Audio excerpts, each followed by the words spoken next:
foreign trips. According to the notice, the suspended non-essential travels include benchmarking, study visits, trainings and related capacity building initiatives, as well as research, academic meetings and symposia.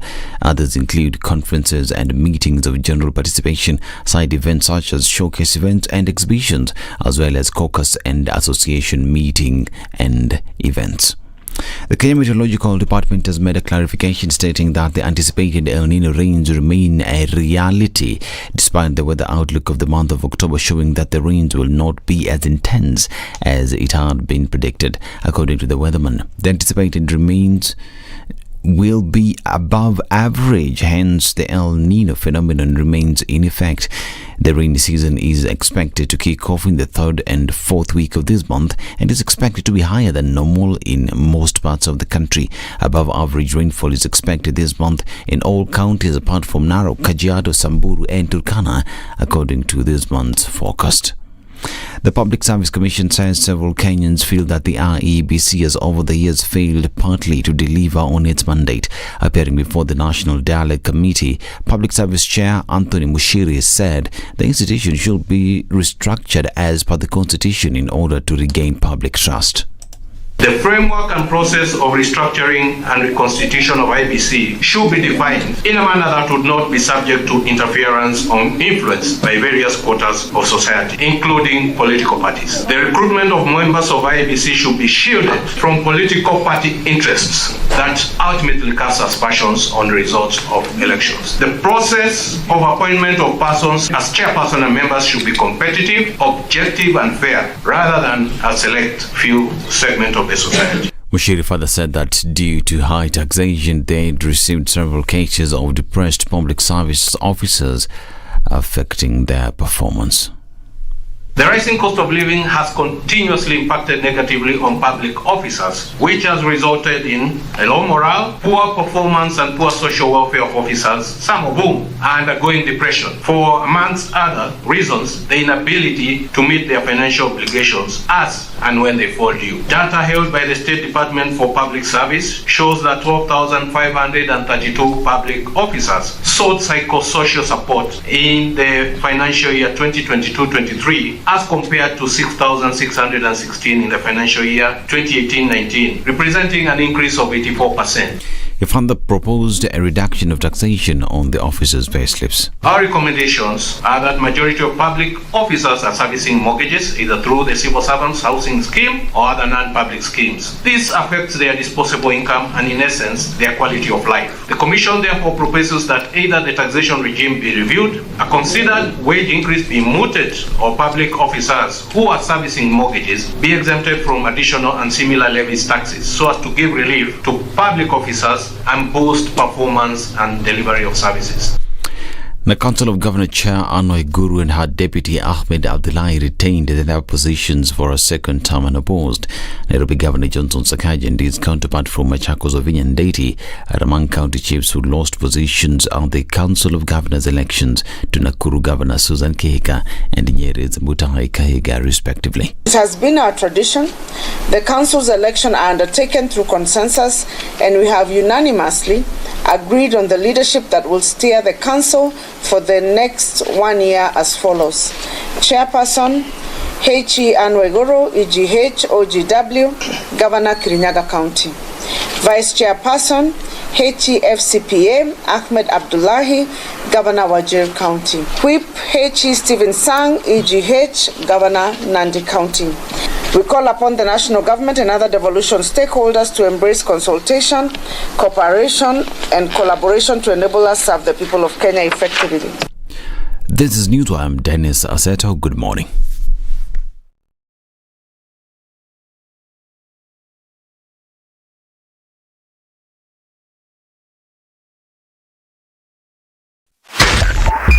.5 Spice FM, Kisumu.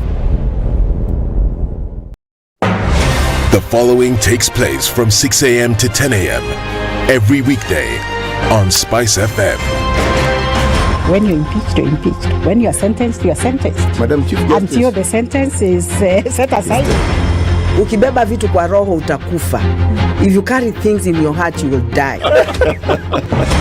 the reason for which you went to school and then gathered experience, that reason must be paid for. All right. Oh, okay. This level. Shape up or ship out. Levels don't change. No. Since I'm not shipping up. You know my business partner here. Shipping out. Are we talking about the sheep in the bathtub? Or the sheep man. One of Talabu used to tell us a story of they were in school and they'd been told to write composition about a sheep. His classmate raises a hand. Teacher, are you talking about a sheep or a sheep goat?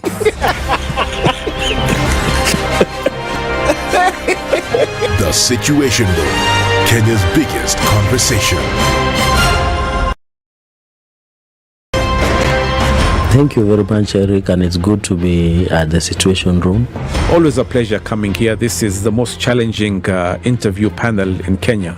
You guys are very well informed, and as you can see, Charles today, very philosophical. To be poor in this country is the greatest sin you can commit, not just from a legal perspective, but from life generally. It is very, very skewed. We just heard on the floor of Parliament, just most recently, a leader within the ODM saying that Sisi ni ng'ombe is a baba. Yeah. Which means that you are willing to be milked dry. Hapo. You cannot force me to believe. I'll give way. If it's land that I'm told to return to you, I will. Okay? Because the court has said so.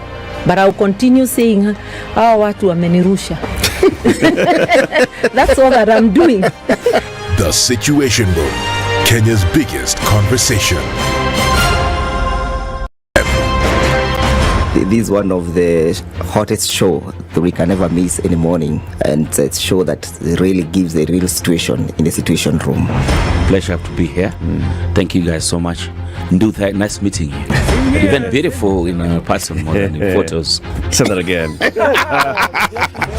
Character is like pregnancy, you cannot hide it. You know, people hiding here and there, you know, but after 2-3 months, 5 months, now you realize, so that is why the attitude that you were showing us, you're pregnant.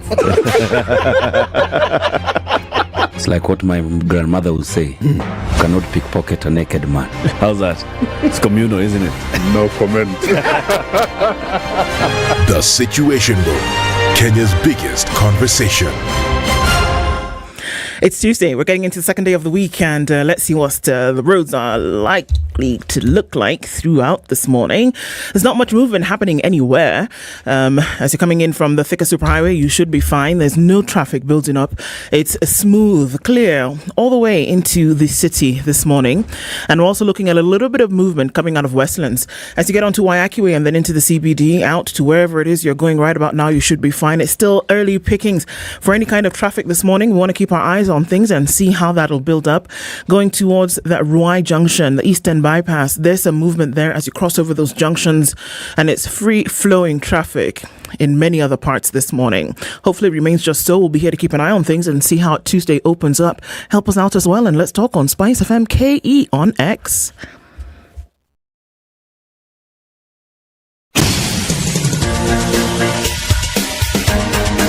This is The Situation Room, the home of hard-hitting political commentary and penetrating insights about the state of the nation. This is a talk radio experience like no other. The Situation Room, a place for hard truths, debates, and elevated conversations. The Situation Room, witty, political, engaging, deep, controversial. In the room, we have C.T. Muga, researcher, academic, seasoned political observer, a fountain of wisdom in these politically uncertain times. Ndu Okoh, Nigerian by birth, Kenyan by choice, communications expert, Pan-Africanist, a truth seeker and believer in people power, and Eric Latiff, agent provocateur, the man in the chair, seasoned journalist, news hound, a man who believes in punching up, not down. This is The Situation Room, the only way to start your day. CT. I can't even stop laughing. You know the things you say people don't know. It's because people don't know you. That's why. They just see you like this. They don't know the things you say when. Are you living in an old man's rubble? Look at you. Do you wonder why you do the things you do? It was actually a song that we sang with the singing group that I was part of when I was in college. I knew there was something about you. So you used to sing. Yes, I did. I sing the song again now. No, I'm not singing it again. Do you see now problems? That's what happens. It comes to my mind and I sing it because I'm thinking it, and it is better thought than sung. I'll sing off tune. So you sound much better than you actually think you do. Oh no, I know exactly how I sound. It's true. I said look. Rod Stewart made it possible for people who have a cracked voice like mine to actually sing. Okay. If you think I'm sexy, hey, come on. Zadzi.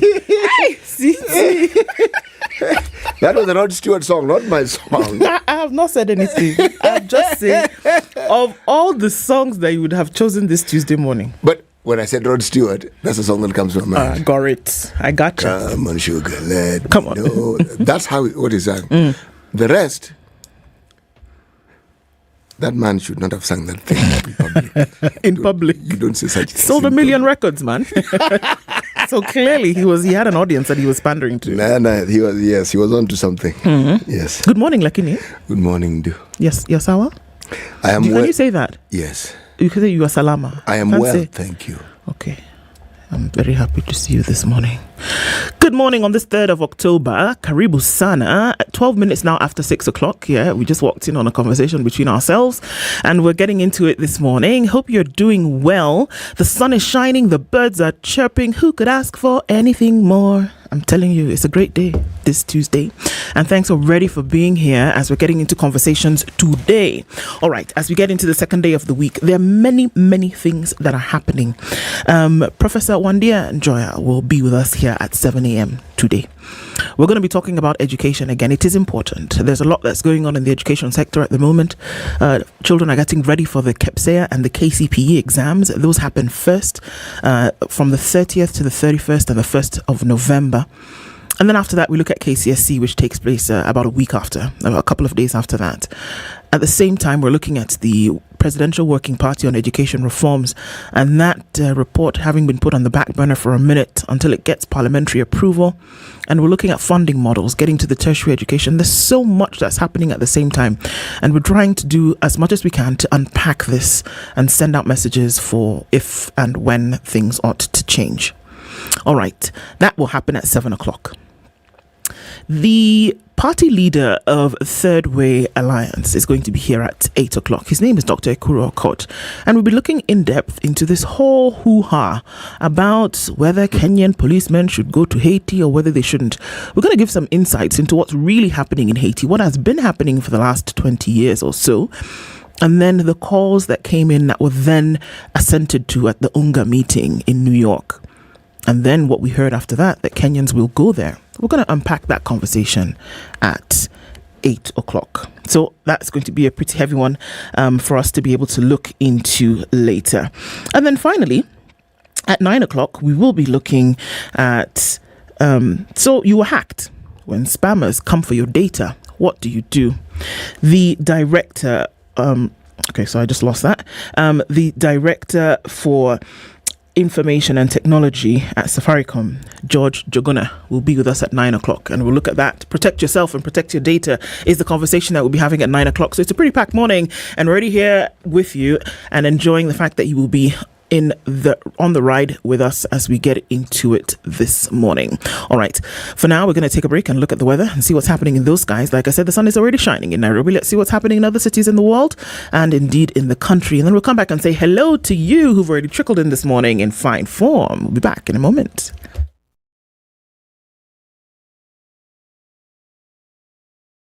This is the Situation Room, the only way to start your day.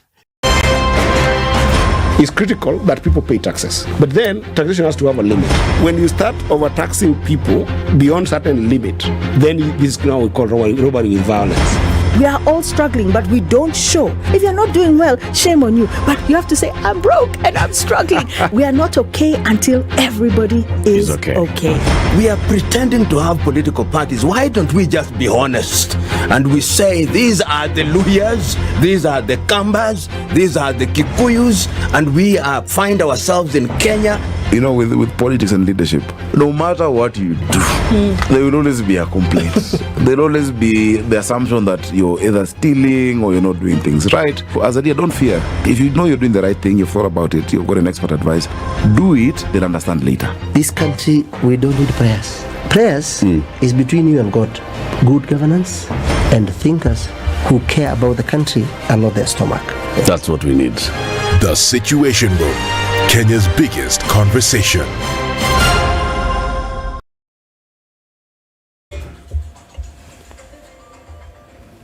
Clear conditions in Nairobi this morning at 14, highs of 25 and lows of 14. It's clear at 13 in Nakuru with highs of 25, and we'll see highs of 26 and mostly cloudy in Nyeri at 15. It's clear at 15 in Eldoret with highs of 25. We'll see lows of 14. And then looking into Mombasa, mostly cloudy at 24 with highs of 29. And 30 will be the high in mostly cloudy Malindi at 25. It's clear at 20 in Kisumu, highs of 31 and lows of 19. And it's clear at 16 in Kakamega with highs of 29. We'll see lows of 16. Out in Kampala, it's cloudy at 20, highs of 28 and lows of 19. And mostly clear at 24 in Dar es Salaam with highs of 31 and lows of 24. It's 9 degrees and clear in Johannesburg this morning. It'll go to highs of 27 and we'll see highs of 31 in a partly cloudy Lagos at 26. It's 25 and mostly clear in Kinshasa. We'll see highs of 34. And looking into Tuesday afternoon, Beijing is sunny at 20 with highs of 26 and lows of 14. Cloudy at 20 in Paris and cloudy at 13 in London. 18 and clear in New York. Still Monday night coming into Tuesday, we'll see highs of 25 and lows of 15.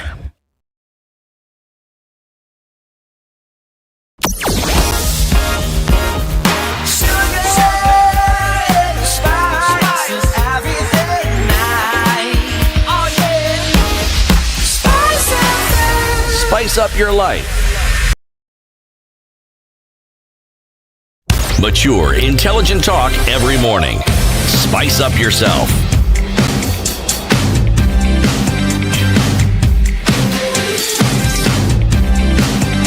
Mornings done right.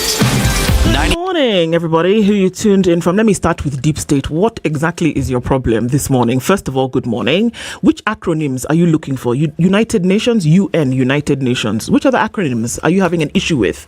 And let's deal with that right now. Tell me, which acronyms are you not understanding what they mean? And then we can help you out with that. Other than that, we'll just keep it moving this morning. Don Sabwa, we see you this morning. Karibu Sana, and good morning. Okutolbala. CT, repeat that for Ednah. Okutolbala. That is October in Malawi. All right. Agri Momanyi says, good morning, good people. It is Tuesday. We praise God. And hi, El Nino. Nikama promises a Ruto. Wow. We blame Ruto for the delayed El Nino. My goodness. Why are we doing that? James Sekento says, good morning. Tuned in from Kerarapon, and good morning. And Deep State is taking issue with everybody this morning. Maybe you should roll over and then wake up on the other side of the bed today. Mwangi, good morning. Tuned in from Melbourne.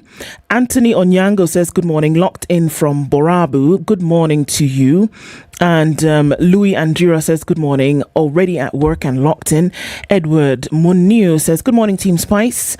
And Keith Ganira says, good morning, CT and Ndu. Hope you're both prepared for the El Nino rains, although we're being told that they're not going to be as intense as was initially anticipated. Well, it's all a wait-see kind of thing. So now Deep State is saying he's appointing UCT to manage acronyms. Let's open this up just a little bit more. I don't know which acronyms he's talking about.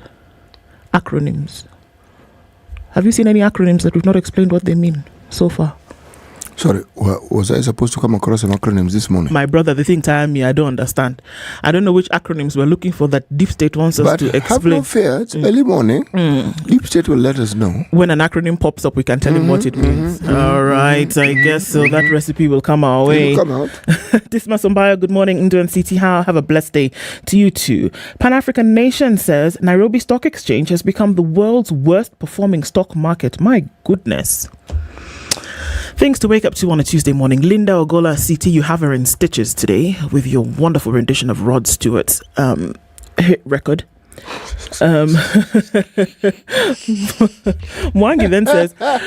Mwangi says, CT, it's too early in the morning and some of us are still in the office working. Spare our wondrous minds.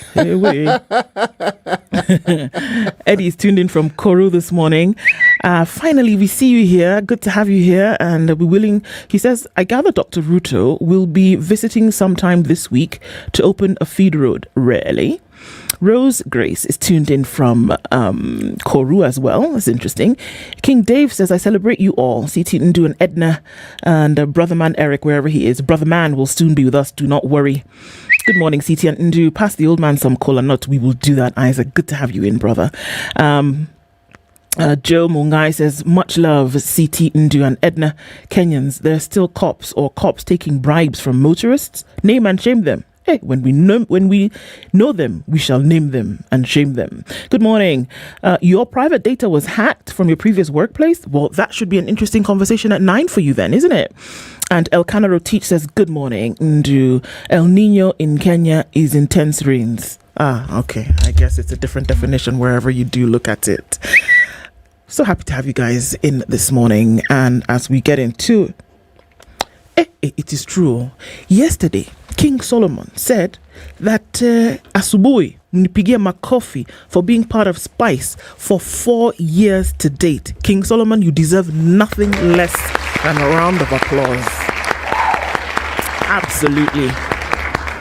It's fantastic I read it. You did. Thank you. Mm-hmm. Thank you. More than the applause, again, thank you. Yeah. Yes. We don't take it for granted at all. In fact, why don't we just name it appropriately? Thank you, Your Majesty. Thank you, Your Majesty, King Solomon.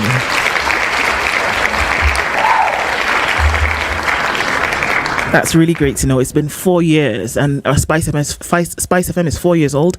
And since day one, you've been loyal and listening to us every day.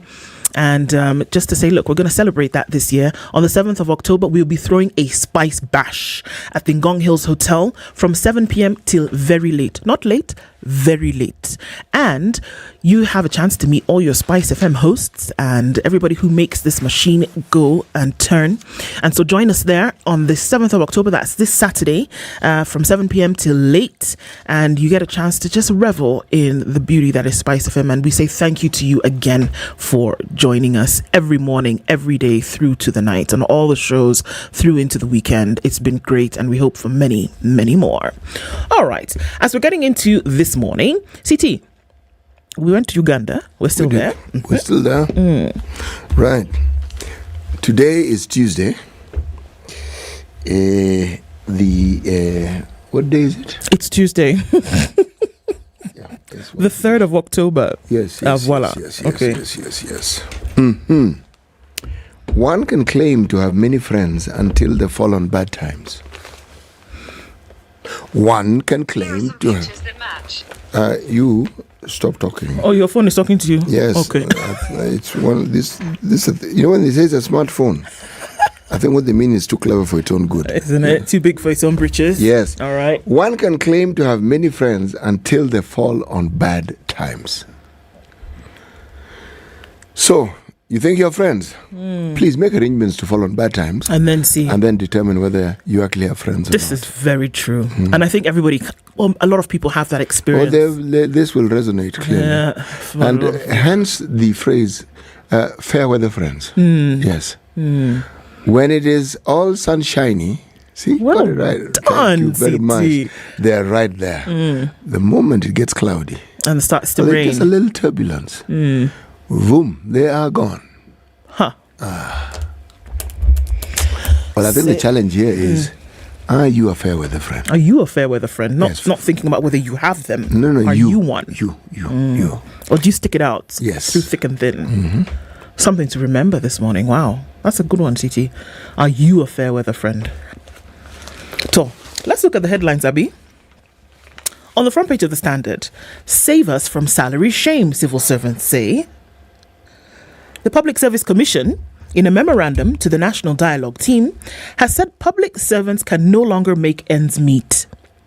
In some instances, up to half the employees take home less than a third of their pay. This is happening not in another country, not in another universe. It is happening in Kenya. And why do they take less than a third of their pay? Because I'll tell you the details. Look forward to it. This is just the trailer. I should be patient. This is the trailer. Now we'll get into the movie because it actually seems like a movie. Coming to your screens shortly. That's the headline. And look at some interesting numbers here. Out of 79,253 public officers, 17,000 earn less than a third of their salaries. Okay, see, now I'm just getting into the meat of it. So let's just wait. We'll look into the details of that story, but it's not good times and it's affecting civil servants as well. Governors seek cover against impeachment. Surprise, surprise. That's in one of the headlines up there. And to say, look, perhaps there's a way in which we can stave this off. There was a Council of Governors meeting yesterday. They said a number of things and look into the details of that.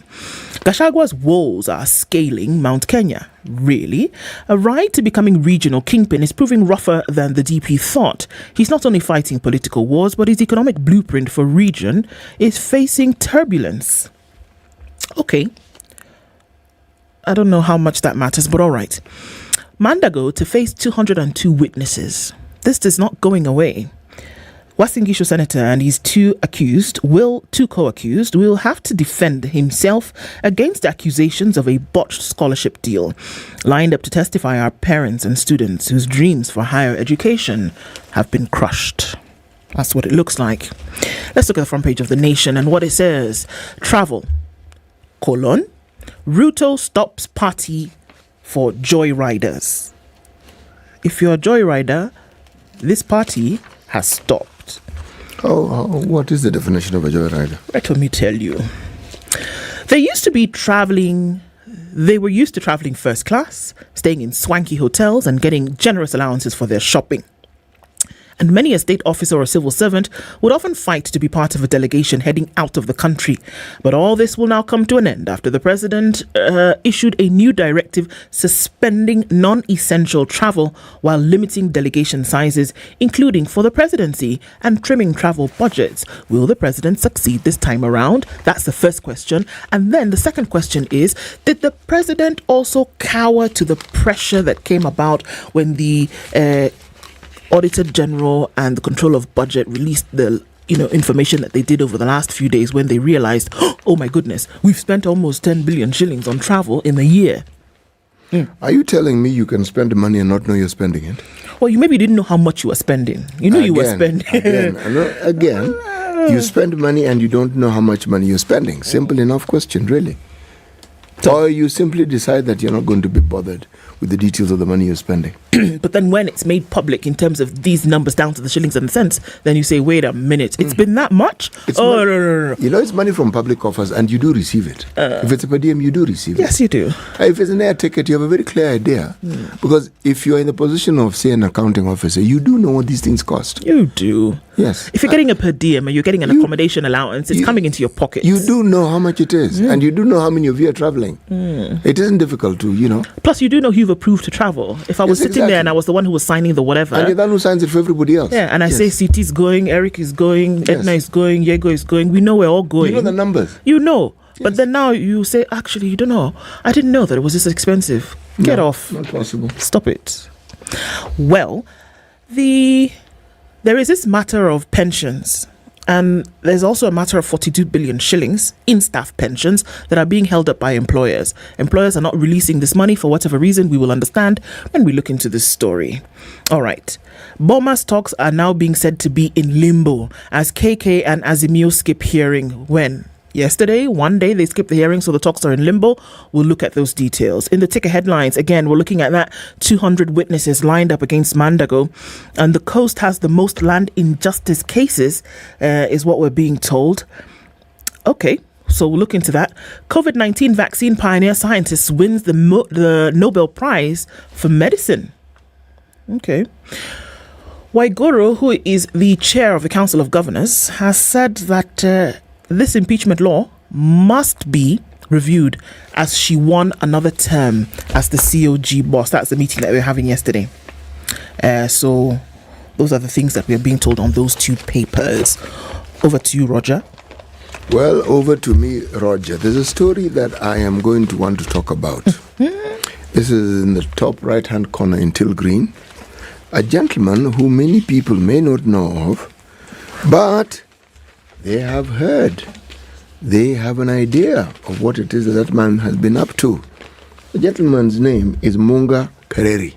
Muga Kereri is the gentleman who composed a certain tune that used to be played at the beginning every time KBC, Kenya Broadcasting Corporation, began. I'll play that song when I'm actually telling you this story later on. Sawa. Well, the man is now a beggar. Sorry, what? He's a beggar. Oh, no. Likoni ferry, if you're about to board the ferry, you'll find him standing there begging.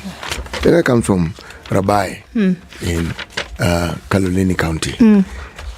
The fate of people who have made this country proud and how it is they end up in their twilight years. He's a septuagenarian. Wow. Yes. The time when he needs help the most. I thank the staff for highlighting this particular story. Right. Experts test drug that makes blood deadly to mosquito. Can you imagine that? Sorry, say that again. Test blood or drug? Drug. There's a blood. I don't even know. Experts test drug that makes blood deadly to mosquito. Huh. That's interesting. Yeah, well, there's a drug they're saying that if you take it, then it becomes poisonous to the mosquito. Yeah, but then what happens if the mosquito adapts to it? This is it. Because at some point it will. Right. We'll talk about that, won't we? Yeah. Simple innovations to save millions of babies' lives. Now, remember, we talked about this yesterday, but now it's been given a little more oomph. This is an annual goalkeepers report produced by the Bill and Melinda Gates Foundation. Okay? Now, again, this story is going to be talked about later. Hiring IEBC chiefs, new Raila route to political war. Is it really a war? When people are bickering, are they at war? They're not, they're bickering. If they're disagreeing, are they at war? No, they're not. Their sharp differences of opinion is already playing out before the bipartisan committee. Now, bang in the middle of the paper, there are pictures of officers. This is officers well trained. IGC tells critics ahead of Haiti mission. Sorry. It's okay, CT. I loved it. Yes. These are administration police. Now, those are a different kettle of fish. The ones who might be going to Haiti. No, administration police are paramilitary trained. It's true. Okay? They're not the civilians who are used to harassing police. No, sorry. They're not these policemen who are used to... Wow. That was not a Freudian slip. My goodness. Don't say what you think. My mind is all over the place here. Really? Yes. But you know, even if they're paramilitary trained, you know, Haiti is a completely different kettle of fish, man. Where? Jean-Baptiste Aristide, who is credited with starting the gangs who are now living into I don't know what life now as cats. They are the ones who went into the presidential villa and offed the president. In his house. Boss, we're not talking about people who are just gun-wielding gangs of New York kind of thing. These guys are serious. You know how guys walk around with mirror chewing it? Those guys walk with AK-47 and other sophisticated weaponry in the same way, man. Aisuru. Let's be serious, man. I'm sure they've done their homework. But this is one mission, unless we're taking them there to teach them certain aspects of Kenyan culture that they may not fully understand. Okay, let me ask you a question. Yes, please. 1993 to 2017, how many years are those? 1993 to 2017. Those are many years. Yeah, those are 24 years. Yes. 24 years there's been a presence of UN troops in Haiti, specifically Port-au-Prince, which is the capital, which is what the gangs want to seek. Look, the thing is long and complicated. We'll look at some details of it at 8 o'clock. But they've been there for 24 years. They've not been able to curb or stop the violence that has been brought about by gangs. And there's a reason why these gangs are there in the first place. They've not been able to stop it. Is it today that there will be a UN-backed troop operation that is now going to go in and stop it? Let's just be serious about some things. Do you know when Haiti got its independence? In the 1800s. You know, it's not the other day. No, it's not. These fellows have been at it for a very long time. But the discussion at a later time. Yes, we will talk about it at 8 because there are many details that we need to share in terms of what exactly is going on and where this all is coming from. Have we looked at the Business Daily? No, you're about to do it. I'm about to do that. Yeah. Okay. Fuel usage dips to 5-year low as Kenyans keep cars at home. Why?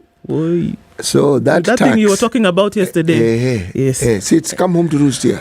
Where? Because you raise the taxes, people don't drive. People don't drive, they don't buy fuel. They don't buy fuel, there are no taxes to collect. So, where are you left? Is it the chicken or the egg? This one is the chicken, this one is a lizard. Petroleum consumption falls 5% to 1.1 billion litres. Drops likely to slow economic activity and GDP. Of course, it's going to, not likely, it is going to. Once people get used to the idea of either carpooling or simply telling a matatu, look, in the morning we live in this estate, there are 10 of us. Come and pick us up and drop us in such and such a place. That's the end of that story. 10 people will not be using their cars. And in the evening, come and pick us up. It's business for the matatu. It is less money for the government because there will be no taxes. This thing is not complicated. It's very easy actually to figure out. This thing. Ce n'est pas complicated. Oh, ouais, très bien, monsieur. Yes. That is, I know I did not speak French. That's Franglish. Yes. But we'll take it. Okay, let's take a break and look at traffic. Woo, look at the time. Let's look at traffic and then we'll come back and look at details of these stories that have made the headlines today. Sawa. Let's do it. What's happening on the roads? Help us out here, but we'll look in a minute and then come back and continue.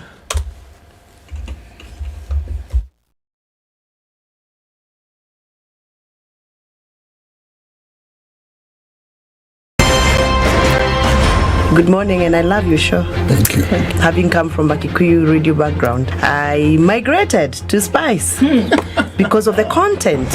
I was born in a slum, but somehow I got a break in life. So sometimes when you see the sweating coming out because of the passion and whatever it is, behind the noise, there are people, and we share the same umbilical cord. It shouldn't be like that. I am so disappointed. We used to tell Honorable Raila Amolo Odinga that he's doing politics of conmanship, and even President Uhuru Kenyatta, serikali hii ndio iko na conmanship ya hali ya juu. You cannot promise people that you reduce tax, then you double. In politics, there is the issue of trust. For you to turn around and then stab the same people who gave you that trust, there is no other level of dishonesty. And hii mambo utaona dunia tu. The Situation Room, Kenya's biggest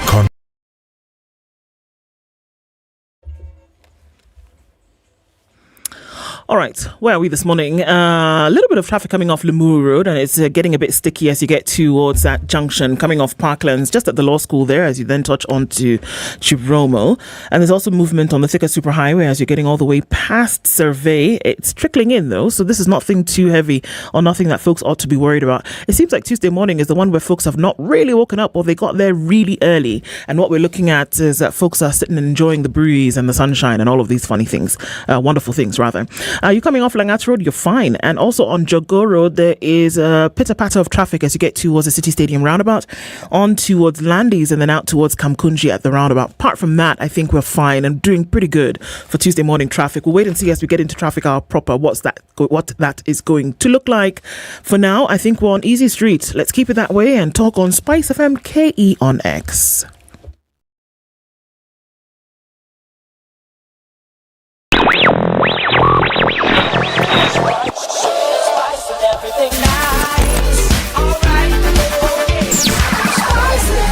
Spice up your life. Mature, intelligent talk every morning. Spice up yourself.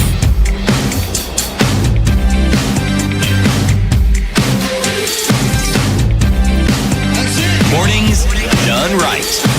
94.4 Spice FM, Nairobi. Has made this announcement about it's an end to the joy riders, etc., and how you will or will not travel first class and the number of people. Okay, let's look at the fact that civil servants are complaining that they need some kind of saving from salary shame. The Public Service Commission, in a memorandum to the National Dialogue team, has said public servants can no longer make ends meet. In some instances, up to half the employees take home less than a third of their pay. Now, let's look at this. 42.8% out. So out of 33,892 prison officers, 33,662 earn less than a third of their salaries. That is what they take home.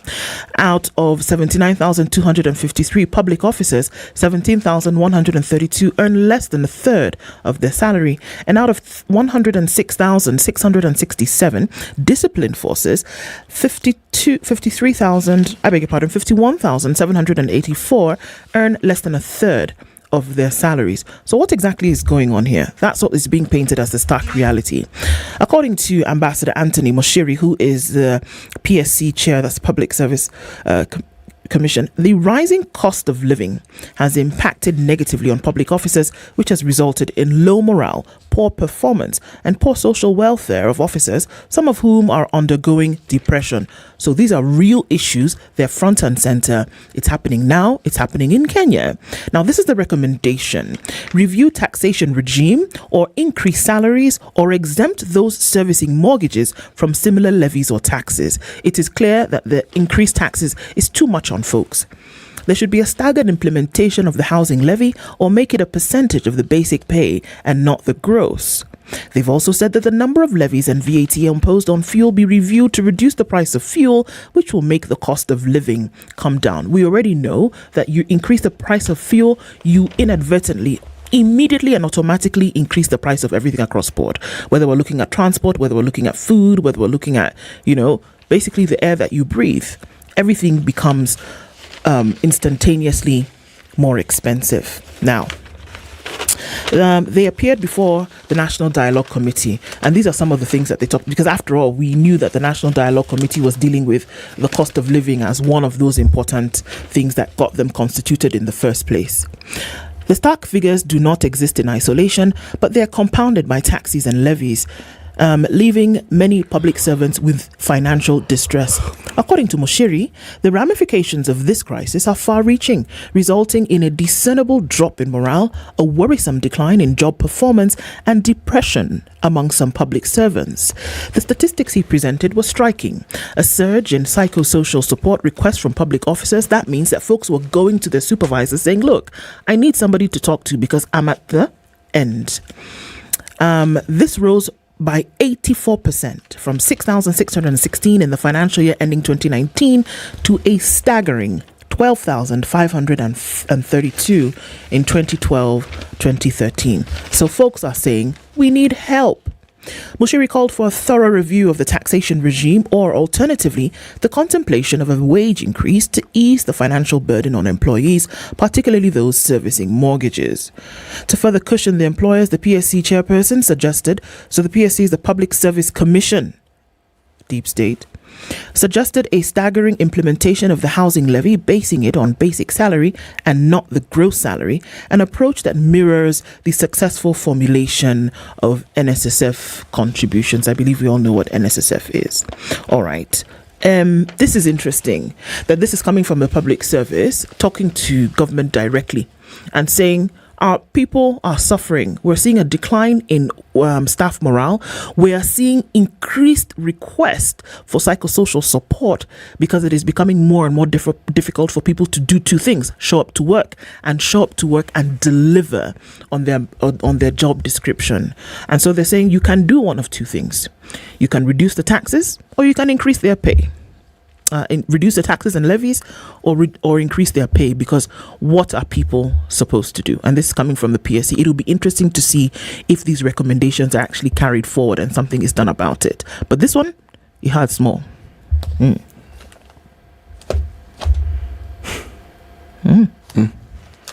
It's difficult. Sometimes we don't understand just what is we set in motion by the actions that we take. More so the decisions that we make, which are then followed by actions. And we do set certain things in motion. Yeah. And once they're set in motion, sometimes it's like a runaway train going downhill. My friend, it maintains, it's not that it maintains the momentum, it gathers momentum. Yeah, and keeps snowballing. And it will wreak havoc in its wake. What? Okay. By the time it comes into the public domain that civil servants are having problems, how deep do you think that problem is? And this is something that will then be made public because of the fact that it is public service. What about those who are not in the public service for whom this information doesn't come out? There are very, very many people who are going through the same thing, and it's irregular. Going through the same thing, that you get paid and it's like nothing happened because everything essentially is gone. So, and then with these taxes, what they're actually now saying is that the little that you have is also going to be reduced.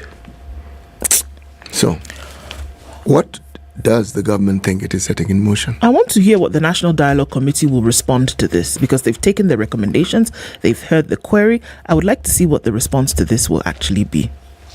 And that is, of course, if they can put their squabbling aside for a minute. Yeah, voila. And actually focus on the things that they need to do. I was telling you this story. Happy story, yo. Yeah. Now, there was this song that used to play on KBC. There was a time when I personally was young. Okay. The thing is, such a long time ago, I sometimes forget just how long ago it was. But in that time, there used to be a flute. There was a tune that one heard of. It was a tune. A tune? Tune. Now, that tune was very famous for those who had KBC and those who knew about it on KBC. I'm trying to get this. Are you looking for the song? No, I found the song. I even have my phone with me. Okay. But my phone has decided to do a thing. Yes. But anyway.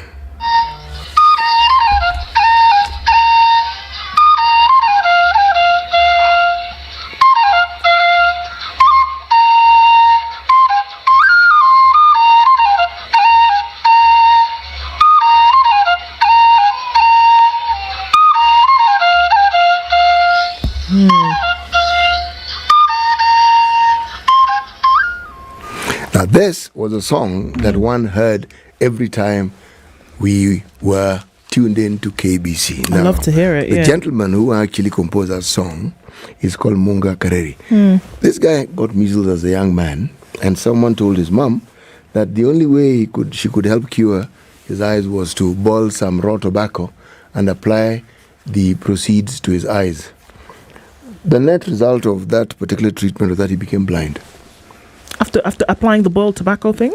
Yes, yes. Whatever was the residue from the boiled tobacco was applied to his eyes. The mother had been told that this would help cure measles. Yeah. Anyway, so he lost his sight. But this song was recorded, and for the longest time, it played on KBC. But the point is, this man is a beggar. Why I'm choosing these stories, I'm thinking of... There are so many people, beginning with our athletes, sportsmen and women, who have made this country proud, and who, in the midst of the hardest of times we have had in this country, they achieve such monumental feats that people forget that we have these problems, and suddenly the country of Kenya is a shining star in the midst of all these problems. What do? We forget them. What do? We don't pay homage to them. No. What do? We offer them some state commendation, but nothing more. If that, and it's not even a commendation that it's not a commendation that is carried on with anything. Then you have civil servants queuing, people who are paid huge amounts of salary to do their jobs, getting some of the highest commendations. For what exactly? For doing their job. You get a commendation for doing your job. If someone does an exemplary job and we know about it, we would be happy. Like if somebody who came up with the idea of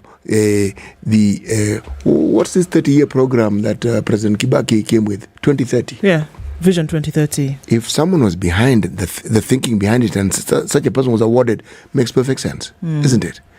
But you're every day of the male civil servant going about your business. Are we awarding you for long service? Usually they give you a wheelbarrow and a watch for that. Doing a job, wow, a wheelbarrow and a watch.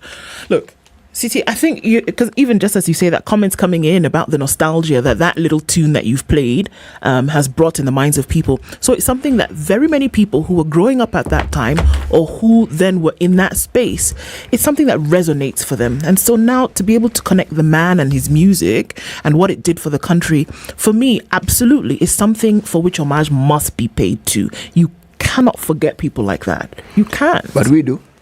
And we have. If what you're saying based on this story is that, this gentleman now is in a state of, he's a beggar. That man in Mombasa. His state of impecuniity is profound. He is poor and blind and is begging. You go to the ferry, you will see him. Now, that is how we treat our local heroes. We let them die in poverty. That's what we do. And the people whom we heap and we lavish with gratitude and thanks, and some ne'er-do-well individuals who masquerade as politicians and who do very little to actually help change the lives of their people, and whose contributions can barely be remembered. Well, for what reason? Because there are none. Other than that, they existed for a certain period in a certain position. Okay. I want to tell you a story that is going to rain on that, because there are those who want to make sure that their positions, regardless of what they do, cannot be taken away from them by way of impeachment. So maybe lends and bleeds from what exactly you're talking about. Change the law to make impeachment more difficult, governors say. Governors now want the law on their impeachment reviewed by to prevent members of the county assemblies, these are the MCAs, from tabling motions to remove them less than 2 years after taking office and 1 year before the next general election. All right. So if you come into office in 2022, if anybody wants to impeach you, they should just wait until 2024. Okay, as in give me 2 years to even settle down, let the dust settle before you even start thinking about removing me. Whether you do or don't do anything in between that time, it's not an issue. But at least wait 2 years. Right? Then I will give up my position in 2027 if I'm not running again, right? So if it's 2026, then also please do not even think about impeaching me, because I just have a year to go. So the only time then that if you would like to impeach me, according to this new proposal, the only time that if you would like to impeach me that you can is in 2026. So it's in 2025. After that, sorry, if it doesn't go through, then sorry, you're going to have to wait until the next person comes in for you to impeach. You get it? So I get into office, 2 years, give me time to settle. And then 1 year before I have to finish my term, you also cannot impeach me. So you have 1 year. If you feel as though this impeaching thing is doing you too much, you have 1 year within which you can actually bring my name for impeachment. This is what they're saying. And this is the suggestion that they're making. Meanwhile, Waiguru will lead governors for another year. They had that election yesterday at the Council of Governors. The council cited the recent gazetting of an additional Waterworks Development Authority enactment by the Community Groups Bill and the overnight passage of the Facility Improvement Funds Act as attempts to claw back the gains of devolution. They've accused the national government of persistent attempts to roll back devolution through retrogressive legislation and the creation of unconstitutional bodies to carry out devolved functions. So they have a bit of an issue here and there. This impeachment thing is one of them. Clawing back on the gains of devolution is another. They're saying that the national government is impeding the race towards devolution and all of this. So, they're saying, come on, guys, allow us to do our work. We can't come into office, then Gafla Binvu, you want to impeach us. Then another time, you don't want us to do our work. Come on, just let us work. But let me ask this question. For that to actually begin to have to represent even a sliver of reality, then what would be in the public eye or in the public domain would be an entire deluge of governors being impeached. We've never seen the case. It's 1 or 2 or 3. That's it. Yeah. There are 47 counties. So for these 2 or 3 people, we are supposed to change the law. Yeah. When the vast majority of governors just go about their business quietly. I mean, surely, what manner of thinking is this? Yeah, because the thing is that the reality then remains a threat. That this position that you've taken against one governor remains hanging there. But that's the point. Threat that it could come to you at any time. That is the point. Isn't it? It is supposed to do precisely that. Yeah. That's what it's supposed to do. And we don't like it as the Council of Governors. This thing called a check and balance. The only person who seems to have understood this well and avoided it is the president. Because that's what Parliament is supposed to do for him. But he doesn't say he does that to Parliament. So how he's managed to turn that around is something that is fascinating. But that's what he has done. President Uhuru did it. President Ruto is doing it. That's what a check and balance is all about. Look, it's a long way round saying that we don't want check and balance. It's a long way saying we do not want accountability. Yeah, we want to be able to do what we want. When we want and how for as long as we want. And if this check and balance thing of yours as the members of the county assembly, you will do it for 1 year during our administration. We're only giving you 1 year within this time to impeach us. If that fails, leave us alone until we're coming back. No. Yes, no. Essentially, the flip side of this coin is leave you alone to continue with the mess and the mayhem that you're causing for 2 years before we can act. But with some governors, by that time, there'll be no county to speak of. Everything will have been strewn to smithereens. There'll be nothing. And you'll do as you like, when you like, with whom you like. Yes. And, you know. So, the thinking of politicians is something that is fascinating to behold. It's fascinating to witness. It's like they are completely divorced from whatever else is happening in this country. But the thing that they're clear about is they do not wish to be held to account. They do not. That's true. Yes. That's if anything sticks out like a sore thumb, it's that exactly. That you don't want checks. You don't want people to ask you questions. You know what they don't realize? Some of these things that you set in motion, they may make sense so long as you're a governor and you're seeking to be safe. What happens when you're no longer governor? Because you will stop being governor. It doesn't matter what you do. You will stop. You will be like the emperor and his new clothes. Yes, and all of us right now who are alive in 20, 30 years and who are my age, you will be dead. Oh, stop it. So everything that, yes, we will be dead. So everything that you think you are doing and making such a big hoo-ha about, one, people won't even remember you. Okay? Your family may have a picture of you to remember. Just every once in a while say, oh, you know, that is granddad or that is so-and-so. That's just about it. So while you have the opportunity, I hear you saying, do good. Do good. Do good. Doesn't because that bad, that good will follow you, as will the bad. And perchance you have children. It means the generation that you're bringing up, you know, the good or bad that you set in motion will follow them when you're not there. So carry on with what you're doing, but they will be recompensed. Indeed. Yes. They will. Can we look at one last story really quickly as we go to the top of the hour? So there was this botched education scholarship thing from the county of Wasingishu, and folks were supposed to go to school, right? Now, there's a court case, and Mandago is going to face the witness testimony of 202 parents, students, etc. across board. Wasingishu Senator and his two accused will have to defend himself against accusations of a botched scholarship deal. Lined up to testify are parents and students whose dreams for higher education were essentially crushed because some money was collected, whether it went to the school, whether it didn't, you know, it all still remains in limbo. And we've seen, you know, things like asset seizure and asset freezing of his particular accounts. Now the case is in court, and the witnesses are going to come forward and talk about what exactly happened to their funds or what happened to their position in terms of then being able to go to school, or in this case, as it was for many of the students, not being able to go to school. So the court will hear the witness testimony. What they say after that, we'll wait and see. The prosecutor has lined up all of these witnesses, and the officer of the Director of Public Prosecutions has supplied the court in Nakuru with 20 documentary evidence and exhibits to be used in the trial against Mandago, Meshach Rono and Joshua Lilei. Prosecutor Angeline Chinga told Senior Principal Magistrate Peter Ndege that an inventory of documents and statements for the case had already been signed. There's also the inclusion of bank statements. The chief officer also said that 3 were to be charged alongside Joseph Maritim, who is the immediate former chief officer of youth and sports. But since he is abroad, the prosecution amended the charge sheet and removed his name. He will be charged separately once he returns to Kenya. That's interesting.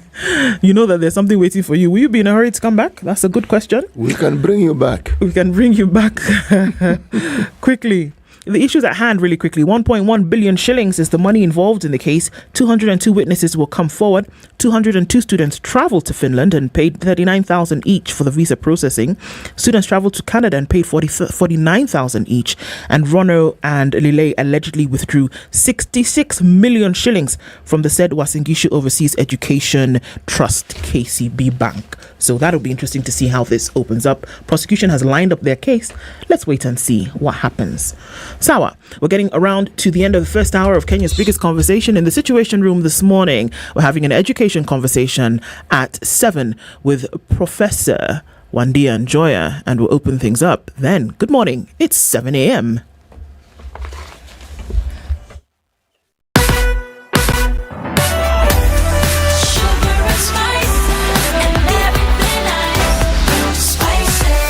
Spice up your life.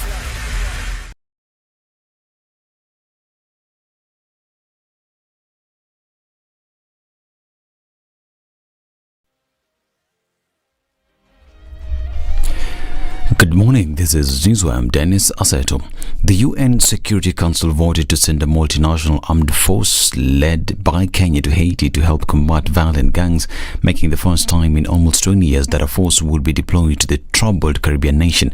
The resolution, drafted by the United States and Ecuador, was approved with 13 votes in favor and 2 abstentions from China and the Russian Federation.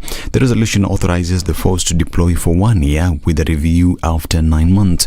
The non-UN mission would be funded by voluntary contributions, with the US pledging up to $200 million. The vote was held nearly a year after Haiti's Prime Minister requested the immediate deployment of an armed force, which is expected to quell a surge in gang violence and restore security so Haiti can hold long-delayed elections.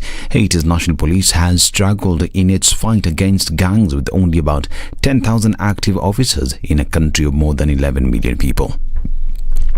This is Amnesty International and Kenya National Civil Society Centre raised a red flag of a human rights record of Kenya Police. Amnesty International, through its representative to the UN, wrote to members of the UN Security Council, urging them to examine the human rights track record of Kenyan security forces. In the letter, Amnesty International says any deployment of foreign security forces must include clear, mandatory and enforceable parameters to prevent the unlawful use of force, negligence resulting in harm to local populations, and any other abuses by any individuals deployed as part of any multinational effort. This must also include clear measures to protect individuals against sexual exploitation and abuse. Now, the government has suspended all non-essential travel for government officials in a move aimed at regulating public spending. In a circular issued by Head of Public Service Felix Koskei, the government also announced restrictions of delegations accompanying the President, Deputy President, the First Lady and Prime Cabinet Secretaries for foreign trips. According to the notice, the suspended non-essential travel includes benchmarking, study visits, trainings and related capacity building initiatives, as well as research, academic meetings and symposia. Others include conferences and meetings of general participation, side events such as showcase events and exhibitions, as well as caucus and association meetings and events. And a total of 202 witnesses are being scheduled to testify in the case involving Uasin Gishu Senator Jackson Mandago and 2 others over the overseas scandal that saw parents lose their money. Nakuru resident Magistrate Peter Ndege said that the hearing of the case is set for to begin in January. Mandago and 2 of his colleagues are accused of embezzling a total of 1.1 billion shillings that should have been used to fund student studies in Finland and Canada. We will be keen to supply the documents within 2 weeks. As for the time requested for preparation, we do not have an issue with that. We can take directions from the court. The defense counsel to complete the processes of discoveries and obtaining and exchange of the documents and statements. So I will extend the bond on similar terms for all the accused persons present. So let's meet on 15th of January next year for further orders and directions as to the hearing. More than 600 students of Katikomore and Lomolngiro Primary School in West Pokot County on the borders of Kenya and Uganda have not attended classes due to fear of attacks caused by cattle rustlers.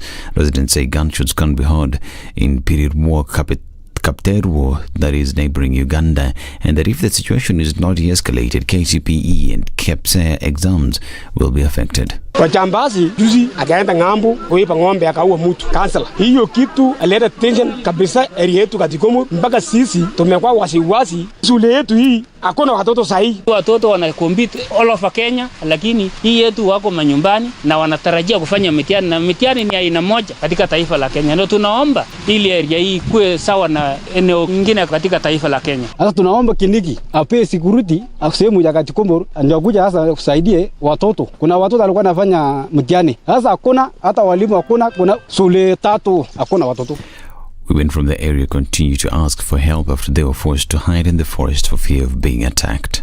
Naitwa Lili Ndiwa. Siku ya Jumamosi hatukukuwa na soko. Tunahangaika na watoto. Kuna wamama hata wamejifungua hapa katika mama 3 wanalala msituni na watoto. Naitwa Evelyn Ebei. Hatulali kwa manyumba. Wanyama wetu wamekufia msituni. Tunahangaika tu. Hata sasa hatujakula.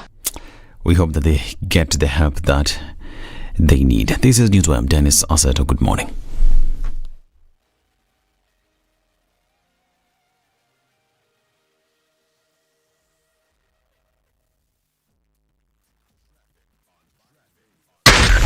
Spice FM, Nakuru.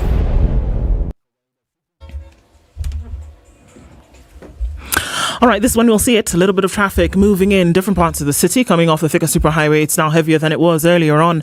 And we're looking at that coming from the Outer Ring Junction all the way past Survey at the Drift. And there's movement coming in from Kiambu Road as well. It is bumper to bumper at this point, getting towards Muthaiga Square. And then everybody's going to converge as we're trying to get through that little tunnel at Pangani out towards the city. You can then go through towards Muranga Road, or you'll go towards Wangari Maathai. Choose your poison, because one doesn't necessarily look better than the other. There's movement coming in from Chiromo as well, as you're getting into the CBD and then out to your next destination. CBD is where everybody converges, and Jogo Road is busy getting towards Landis and out towards Kamkunji at the roundabout. We'll see a little bit of movement coming off Gong Road, and some of that coming off of Langata Road as well. All right, quite some coming off of Langata Road as you're touching then on Raila Odinga or going then towards Uhuru Highway. Let's keep an eye out for that and see what it looks like in a bit. We're getting closer and closer to traffic hour. Let's hold up and see what that looks like then. Help us out, folks, to keep things moving this morning. Let's talk on Spice FM, KE on X.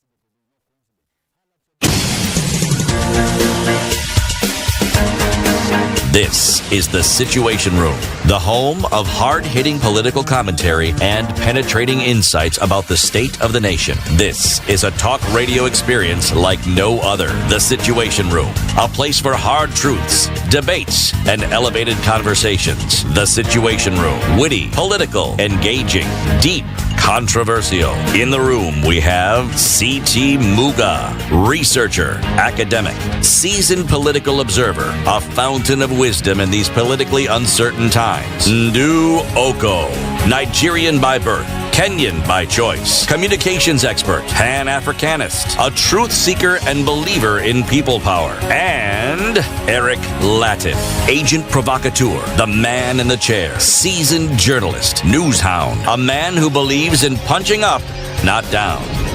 This is the Situation Room, the only way to start your day. Good morning at 7 minutes after 7 o'clock, and welcome to the second hour of Kenya's biggest conversation. Into the Situation Room this morning, and we're into the second hour, and the hours are running as the days are running come the 3rd of October like a joke. We're already there.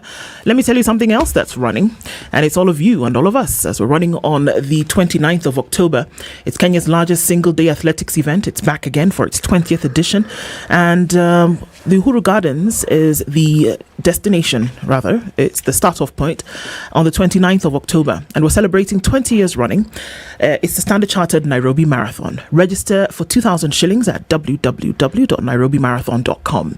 All proceeds go towards our Future Makers program, which helps young people, especially girls and people with disability, to learn, earn, and grow. It's a special one because it's the 20th time that this is done, and you can start registering. You can continue with your training, and let's come out on the 29th of October for a good cause and have that done.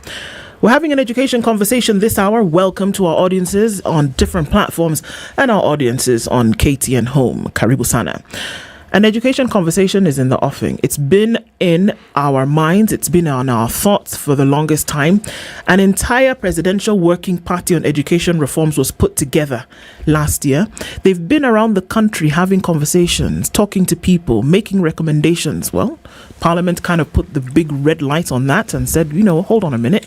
We need to have parliamentary approval before you start to implement some of these recommendations. But in the minds of people, that red light has been there for a minute. and asking questions in terms of what exactly is going on with education in the country. To help us out with that conversation this morning is Professor Wandia Njoya. She's the Associate Professor of it's wonderful literature and arts at Daystar University. And as we go into that, Karibu Sana once again to the Situation Room. Asante Sana. You've been here before, but necessary to come back. As we look at some of these things this morning, we're going to welcome you in true Situation Room fashion with today's proverb. And city's gone west. Well, our proverbs for the whole of this week come from the country of Uganda. One can claim to have many friends until they fall on bad times. The professor's nodding. You know, when he said it in the morning, I was like, yeah, maybe everybody who hears that proverb today has that experience. What do you think about that? But then we did post a rider. Yeah.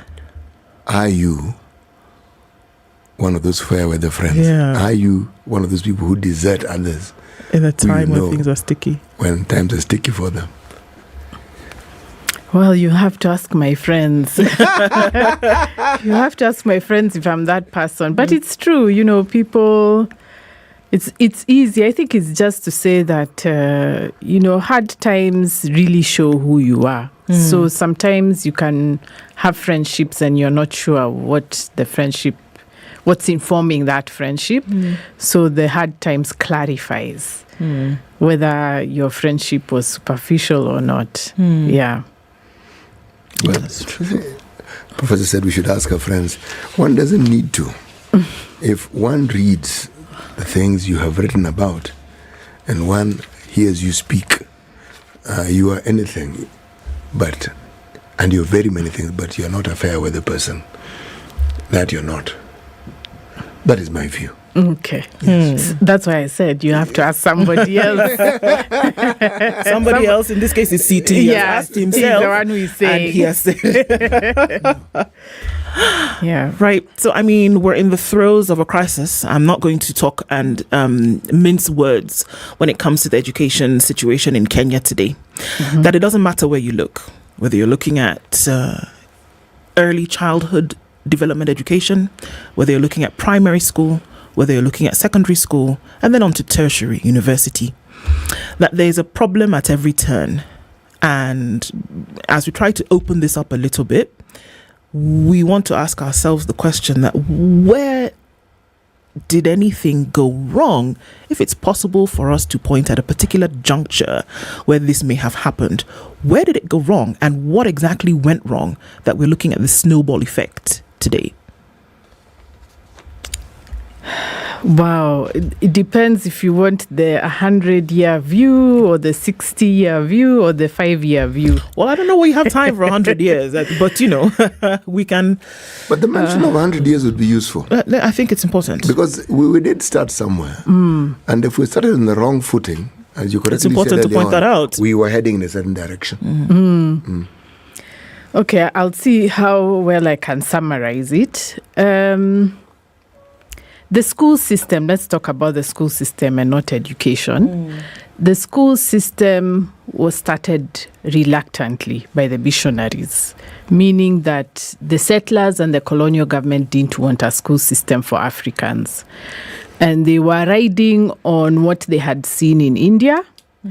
And they were also informed by what was happening in the US after the emancipation. So the colonial government was reluctant to have schools, but the missionaries wanted schools for evangelization. And their basics was, let's teach Africans to read, and then they will be converted and they'll read the Bible for themselves and they will do the missionary work themselves. That was the plan. So when the settlers came, they now started saying, around the 1920s, they started saying, why are we educating Africans? They'll become big-headed. They won't want to work for us. So until Second World War, there was a lot of confusion about whether Africans should get education, what kind of education it should be. But what the missionaries didn't anticipate is that once they start teaching Africans how to read, Africans will want to know more. They want to learn more.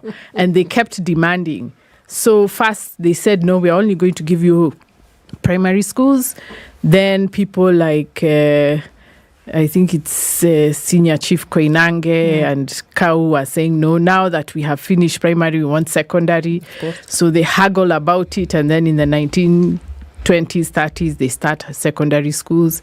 Then towards Second World War, people start saying we want universities. There are also people from India by that time who had stayed here for a long time. They also want universities, but the settlers are saying no. So there's a lot of confusion until we reach the Mau Mau. And by that time, Britain had said we need to get out of here.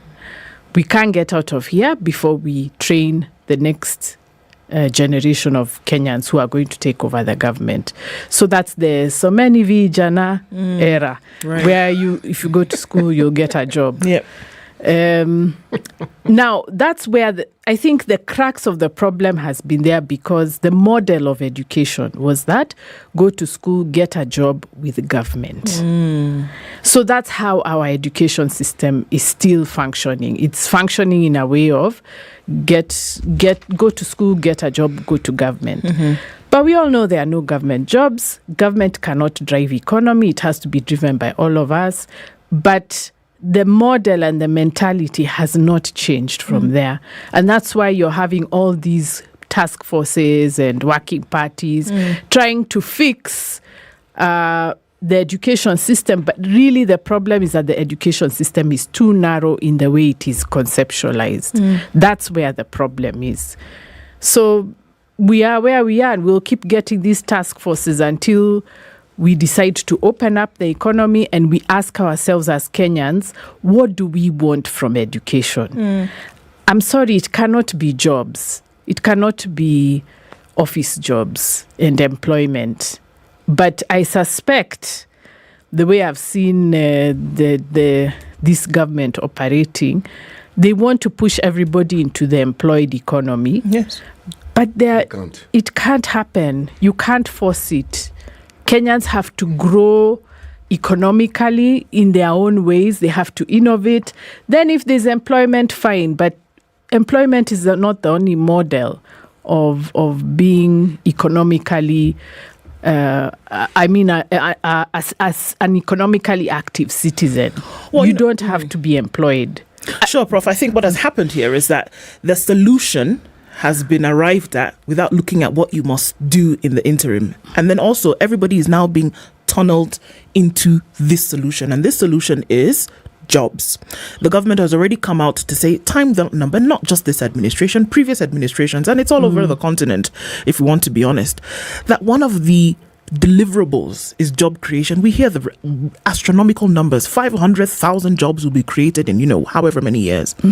And so in order to fulfill that, they feel that certain things then must be done here, because the mentality, we cannot also ignore the power of conditioning that happened during that period, whereby it was that you go to school to get a job. It's still ingrained in the minds of many today. And especially, sorry to say, my generation who are now making the decisions in the education ministry, I was part of the A-level system. This is how we were taught. We were taught government. And especially because some of us, when we went to school, immediately you finished, if you are like me, you got your TSC posting before you even graduated. You already know which hospital you're going to, which school you're going to teach at, which district you're going to be the DO at. So we don't have our generation doesn't have a conception of a different kind of economy. So they're still making the decisions in terms of bureaucracy instead of in terms of politics and economy. The political economy, they can't do it. They're not equipped to do it. So then enter a time where a different kind of curriculum then was introduced to perhaps fix this problem that you suggest. And that was in form of the CBC, which is the competency-based curriculum. And they said, okay, if what we are saying is that we're coming from a system of where people have to cram and it's not knowledge based, but it's memory, let's get to a system whereby we can teach, or we can now infuse thought and practice, and not just theory, and people have to memorize it for an exam, but that people can learn for life. Has that fixed the problem? It was diagnosed wrongly. That's the problem. The problem with the way CBC was presented, although I think it was already packaged based on the documents the government had given us, but there's a problem of thinking. What is thinking? Thinking is interpretation of reality. So if you look at an education system and you see people are cramming, they're not learning, they're just cramming for exams, you don't say, let's fix the curriculum, then we'll solve the problem, because you have not diagnosed why are people cramming to pass exams. And that's where now you go back to history. This problem was there even in the 40s and 50s. And why? Because remember I said they didn't want Africans to advance in school. How do you prevent them from advancing in school? By making the exams extremely difficult so that you fail the majority of Africans. That's where the problem started. So exams were started as a way of selecting those who enter the economy. That has not stopped. So when we are giving exams, it's because, and when people are cramming for exams, it's because they feel, I have no option except to pass these exams, because if I fail, where do I go? Indeed. So that's where the problem is. So what the needs assessment report went and did, they went and asked people, what are your problems? So people said, we don't want to cram. We are tired of exams. Then they said, okay, let's change the curriculum. Come on. And there was no conversation of why is there this insistence on exams? There was no thinking or historical analysis of why are people cramming for exams? Why do they feel desperate to pass? So, and then the other thing is, curriculum reform is very good for the optics. So when people say we are cramming, then a politician doesn't need to understand anything. They just need to say, yeah, now we've changed the system. We have CBC. But if he was to say, we want to reform the economy so that we don't feel so desperate to pass exams, that's a bigger animal. They know they might probably not be able to do it, so it's not a deliverable. So that's why they prefer to say, let's reform the education system. So all the things that CBC was trying to address were not curriculum problems, and that's what I tried to say, but nobody would listen. A curriculum cannot fix the problems CBC was trying to fix. Are we saying, therefore, that all these people who are in task forces and people who've been in commissions of education don't really understand what they were doing? Well, I think they don't, because I honestly think they don't, because if you are a policy maker in education and you cannot align the education with the needs of a country, and it can't be presented practically, because at some point, like now, what did the country need? Did the country need an education that teaches you to get employed? Or did the country need an education that teaches you to create employment? Or to think about doing things? Not a curriculum, a system right from the very beginning and the manner in which it is presented. Now you see, for it to work also, there's always this question of adequate resources to make sure that it works. And that's where the good professor's assertion comes in. That can't be done if the economy isn't growing and the economy isn't doing what it's supposed to do. So this is putting lipstick on a pig, because essentially all you're doing is giving the impression, and all these people have been given the impression that they're providing a solution, and they're actually not providing any solution whatsoever. Prof? The problem is the way we are socialized to think. Because remember I said when we started at independence, we were going to school for manpower needs, quote unquote, meaning the government. Yes. because the Wazungu were leaving, the positions needed to be filled by Africans. So that's the mentality that is still driving this education system. And if you try to challenge it, it's very difficult because people say, how is that going to solve problems? You know, you're philosophizing too much. This is theory. We said we don't want history because history is Vasco da Gama. We don't teach philosophy. It has been captured by the church. And then we removed the humanities. Now students don't even want to do the humanities anymore.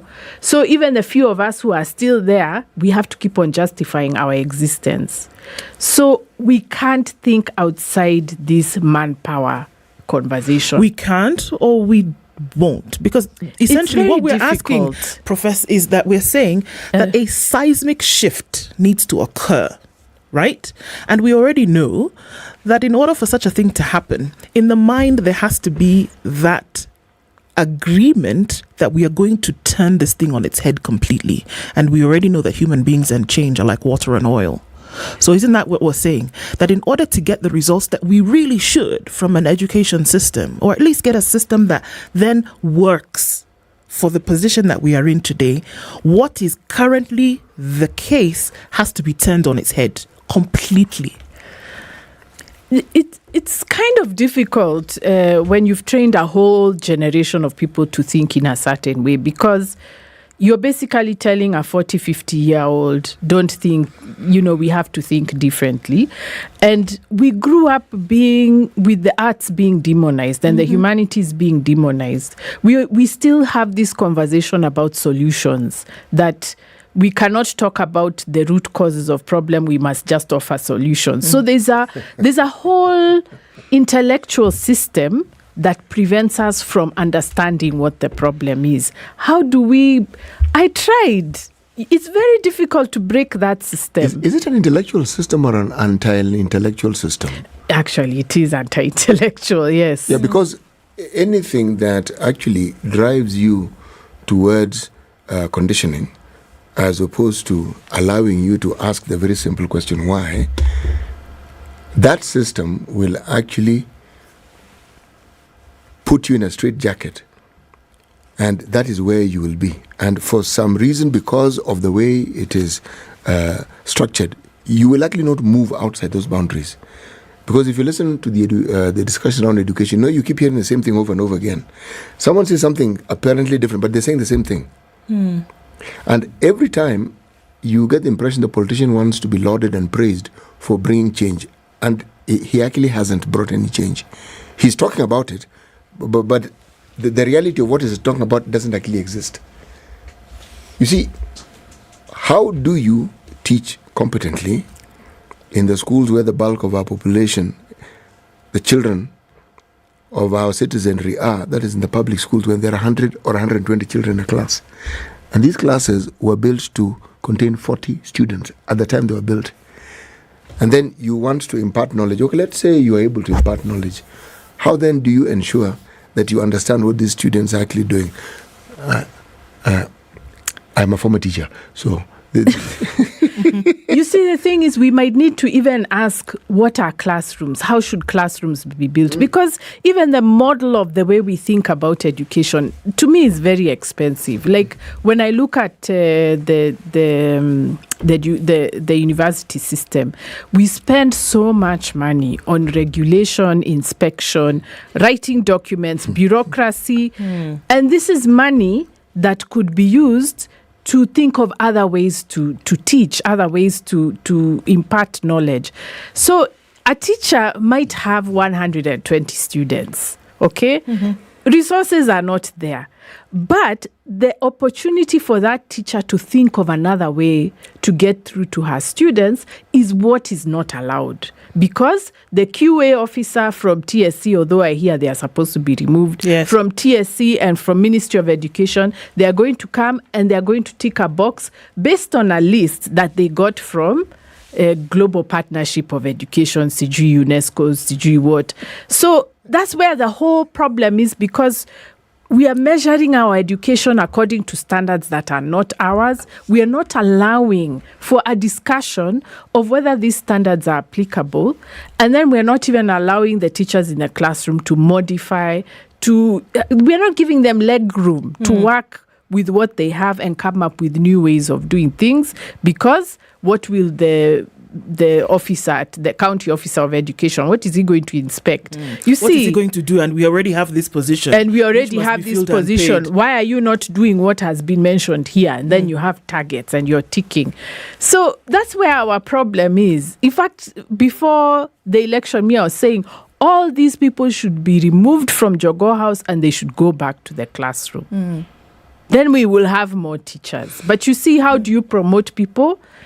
We promote people by taking them to an office. So there's a whole bureaucratic mindset that is crashing the education system and doesn't want to admit that it's not working for Kenya. And that we can actually create something different from ourselves. As you say some of these things, I think about a documentary that I watched kind of in preparation for this. And in one of the Scandinavian countries, you can take a guess as to which one it was. The first year of the early childhood development education. The first day, this teacher asked the 20 students in her class to go outside. And they played with mud. They played with mud. And you would think, okay, maybe they were bored, they didn't have anything to do, but absolutely not. It was a formative session where she was able to see who was forming something, who was watching and letting it pass, who was taking it and building complex things out of this mud. And they did this for throwing it at others. But they did this for a week. And then upon that, she now started to teach in a different, because now they'd gone through some kind of exploratory phase and then they were able to understand. But this made up part of how they would teach into the next year. And her assessments then were not necessarily writing because you cram something, but it was an experience of education that they then went through. So as you say that, and I think about that, I'm asking, are you saying then that in line with what the country or any country faces today, that is how the education then should be built? That is how systems should be built. And we should not be afraid for this thing to be organic in nature and changing when it needs to. Yeah, and the truth is we are afraid. The people in charge are afraid because they can't measure that. How would they measure? Oh, I went to a school and the teacher allowed the children to play with mud. We don't know how to write it in our bureaucratic reports. We don't know how to report it when we go for the next conference on world education. So we'll just tell the teacher that's not global standards. That's what we'll do. This is not global standards. It's not on the form. How are you going to score yourself for your TPAD? And then we just say, if you continue doing this, you will not be promoted. So that's what happens. And so when you're an innovating teacher, you have to do it under the radar for fear of being caught. But even then, you also have forms to fill. You have to go to the cyber. You have to report all the things you're doing. CBC is now there. It is testing every child. I've seen the forms for CBC testing. You're measuring, for example, if you have 60 students in a class, you're measuring them for about 7 skills, and each one of them personally, you have to fill in that form. So when there are 100, how do you do this? Exactly. So, and that won't be the only class you're teaching. So our education is driven by the optics. It's driven by, when we go to this conference, we can say Kenya is doing this, Kenya is implementing this. But what is happening on the ground is something totally different. And teachers are tired. They're tired of trying to innovate in a system that it's closing in and making it so difficult for them to do anything else but the syllabus. Let's take a break on that note, having a conversation this morning and looking at the root cause. Because, yes, we talk about solutions, but how do you give a diagnosis or treatment on a diagnosis if you've not actually, how do you give treatment if you've not done a diagnosis? And that's what we're saying. What exactly is the problem and how do we fix it? So we're trying to look at some of those this morning, and we don't know on whose ears these will fall, but it's necessary that we do just that. Professor Wandia Njoya is our guest this hour. She is the Associate Professor at Daystar University in Language and Performing Arts Department, and we're opening up this conversation with her this morning. Employer of the Year Awards is back. It's an initiative of the Federation Kenya of Employers that seeks to vet organizations who put people at the core of their businesses and have implemented policies, systems and processes that create and sustain enterprise competitiveness, resilient productivity, improvement, alongside industrial peace and harmony.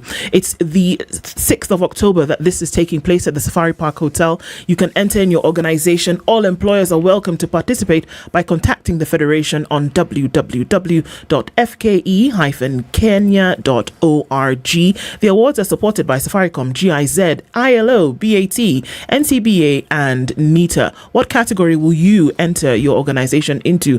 Do it now, for the 6th of October comes quickly at the Safari Park Hotel.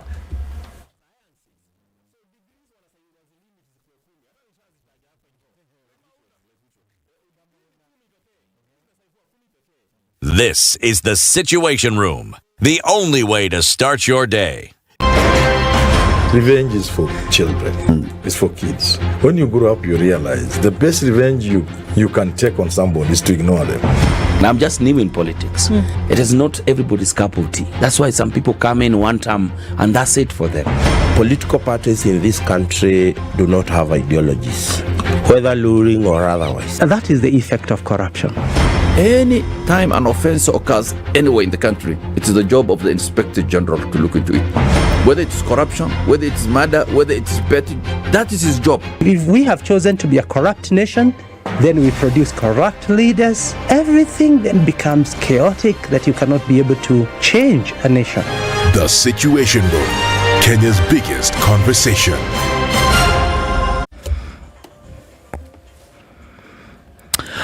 Clear conditions in Nairobi this morning, highs of 25, and we'll see highs of 25 in a clear Nakuru as well. It's mostly cloudy at 15 in Nyeri and 15 and clear in Eldoret, going to highs of 25. Mostly cloudy conditions at 24 in Mombasa and 25 in a mostly cloudy Malindi.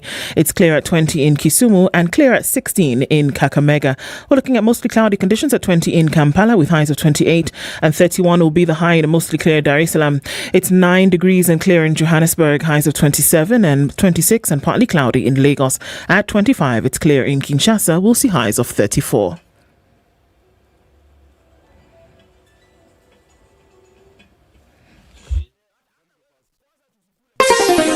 Chilled Spice.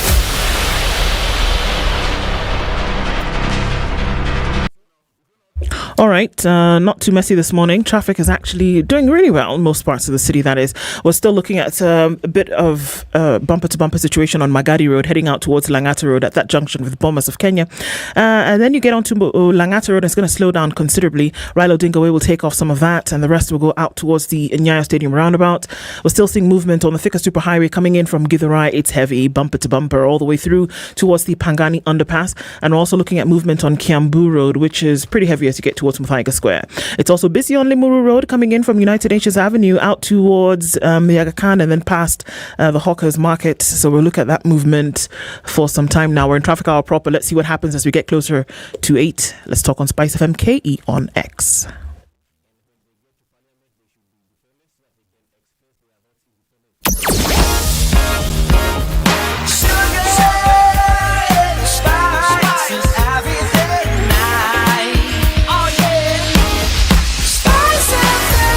Spice up your life. Mature, intelligent talk every morning. Spice up yourself.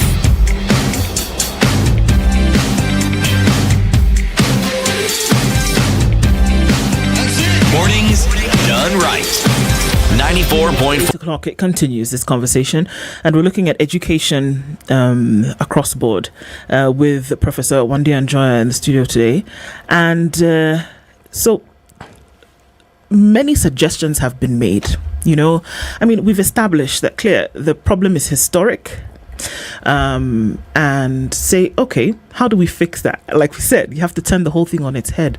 But we see many solutions in terms of in the guise of recommendations, like you said, parties, task forces, commissions, whatever. Do you see this as then a struggle towards fixing the thing, or are we again just putting lipstick on a pig, as CTS said? The problem is our politics. And I don't know how that can be solved. And I'm not talking about politics in terms of how we vote, MCAs, whatever. There seems to be an anti-intellectualism, as City said, in Kenya. So, first of all, we need to decide who are we and what do we want from education. I think that question has still not been answered. We are still talking about job creation, manpower, human capital. That's not sustainable. But for us to be able to see what is wrong with that narrative, we have to ask the bigger philosophical questions about, what does it mean to be a human being? What does it mean to be creative? Does creativity matter? Is money more important than thinking, than wellness? Those kinds of bigger questions, we are not able to answer them in Kenya.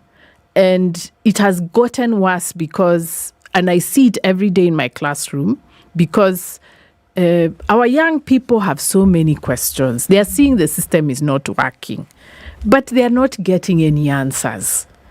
And they are not getting answers because our generation accepted the answers we got. We never understood why things are the way they are. We just were told, do it this way, it works. Now it's not working and we have no answers. So I don't know. Honestly, I really don't know, because when I started talking about CBC, I thought there would be room for a conversation about that. There wasn't any. People wanted to know, is it better than 844? Yes, okay, implement. I mean, when people have decided that you're going to have such a basic, stupid, sorry to say, conversation about the very system that's supposed to make you think beyond your present, how do we solve that? I don't know. I honestly don't know. When you have a culture that has evolved over time, where instead of having solo artists, we preferred choirs, where you no longer know who it is who has an opinion, because the opinion is a collective term, then people, especially those who are in this dominant class of individuals we refer to as politicians, they don't probably fully grasp the leadership role they play in having entrenched what we're talking about, because they are choir masters, but they themselves are also in choirs. It's like people call it dissent, and it isn't actually dissent. It's just a differing worldview or a different opinion or a different perspective. But it's like you cannot and you are not allowed to have it.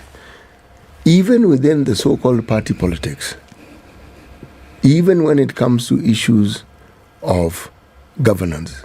Now, where does that cascade go? It's into our everyday life.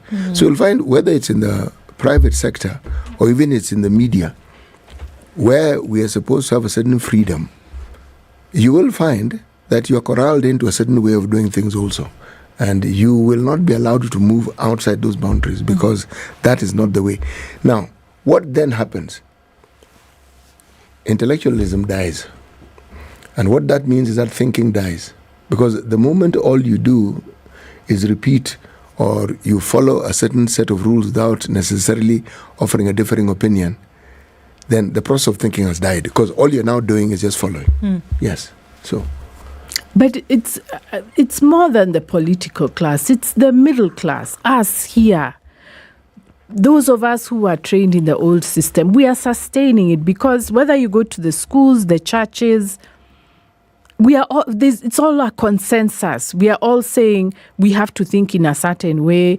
International community must approve or must be impressed by us. So we just have a single narrative, a single story that's just not working. And the people who call themselves educated, people like me, let me just say, we are just refusing to think. We want to implement things so that when we go for conferences, while Education for All conference, then now we say, oh yes, Kenya, it has implemented. We are doing competency. Then the rest of Africa is told, oh, follow Kenya because they have implemented. But the rest of Africa is not coming to see on the ground what is happening. So we have a national identity problem. We have defined ourselves by what outsiders say. That's what matters to us. And we don't want to look inward and say, is this what we want to be? How can we be innovative? How can our children be able to create in this economy? I mean, we crush so much innovation. It's just amazing. What should we and how should we be teaching? Because it all whittles down to that an education is not about, like you said, it's not about the people in Jogo House. It's not about the people who, as we say, climb plane and go to a conference somewhere. It's about the impartation of this knowledge and the creation of this space for these children, for these learners. What should we be teaching and how should we be teaching in Kenya today? Should we ask what our need is? What is this thing? We all talk about planning for the future and for our children. Okay, what's this plan? And what role does education play in this plan? Because this particular education system we have, if we are to look at what the current situation is, the question and the answers are ready. Can it meet our needs really? It's not a difficult question to answer. And if we were to meet the needs of the future, and some of these things, the future isn't difficult to see. You can actually see it. Where exactly are we taking this so-called future generation? Because I belong to that same category of people who finished Form 6. And you've heard me say on many times in this show how I had a letter of appointment before I finished my last exams. I actually knew where I was going to work. So what direction should we be going? Yes. The problem is political, let me just say, because even if I was to teach the way I know I should teach, the parents will come for me and say, this is not coming in the syllabus. Will my child get a job from what you're telling them? So you can't change just in the classroom. Kenya has to be changed for me to be able to do what I think I need to do in the classroom. So that's where the problem is, that we have a country that has accepted this contract that do exams, get a job. If you try to question this, should it be a job? Can we just have a more open education system?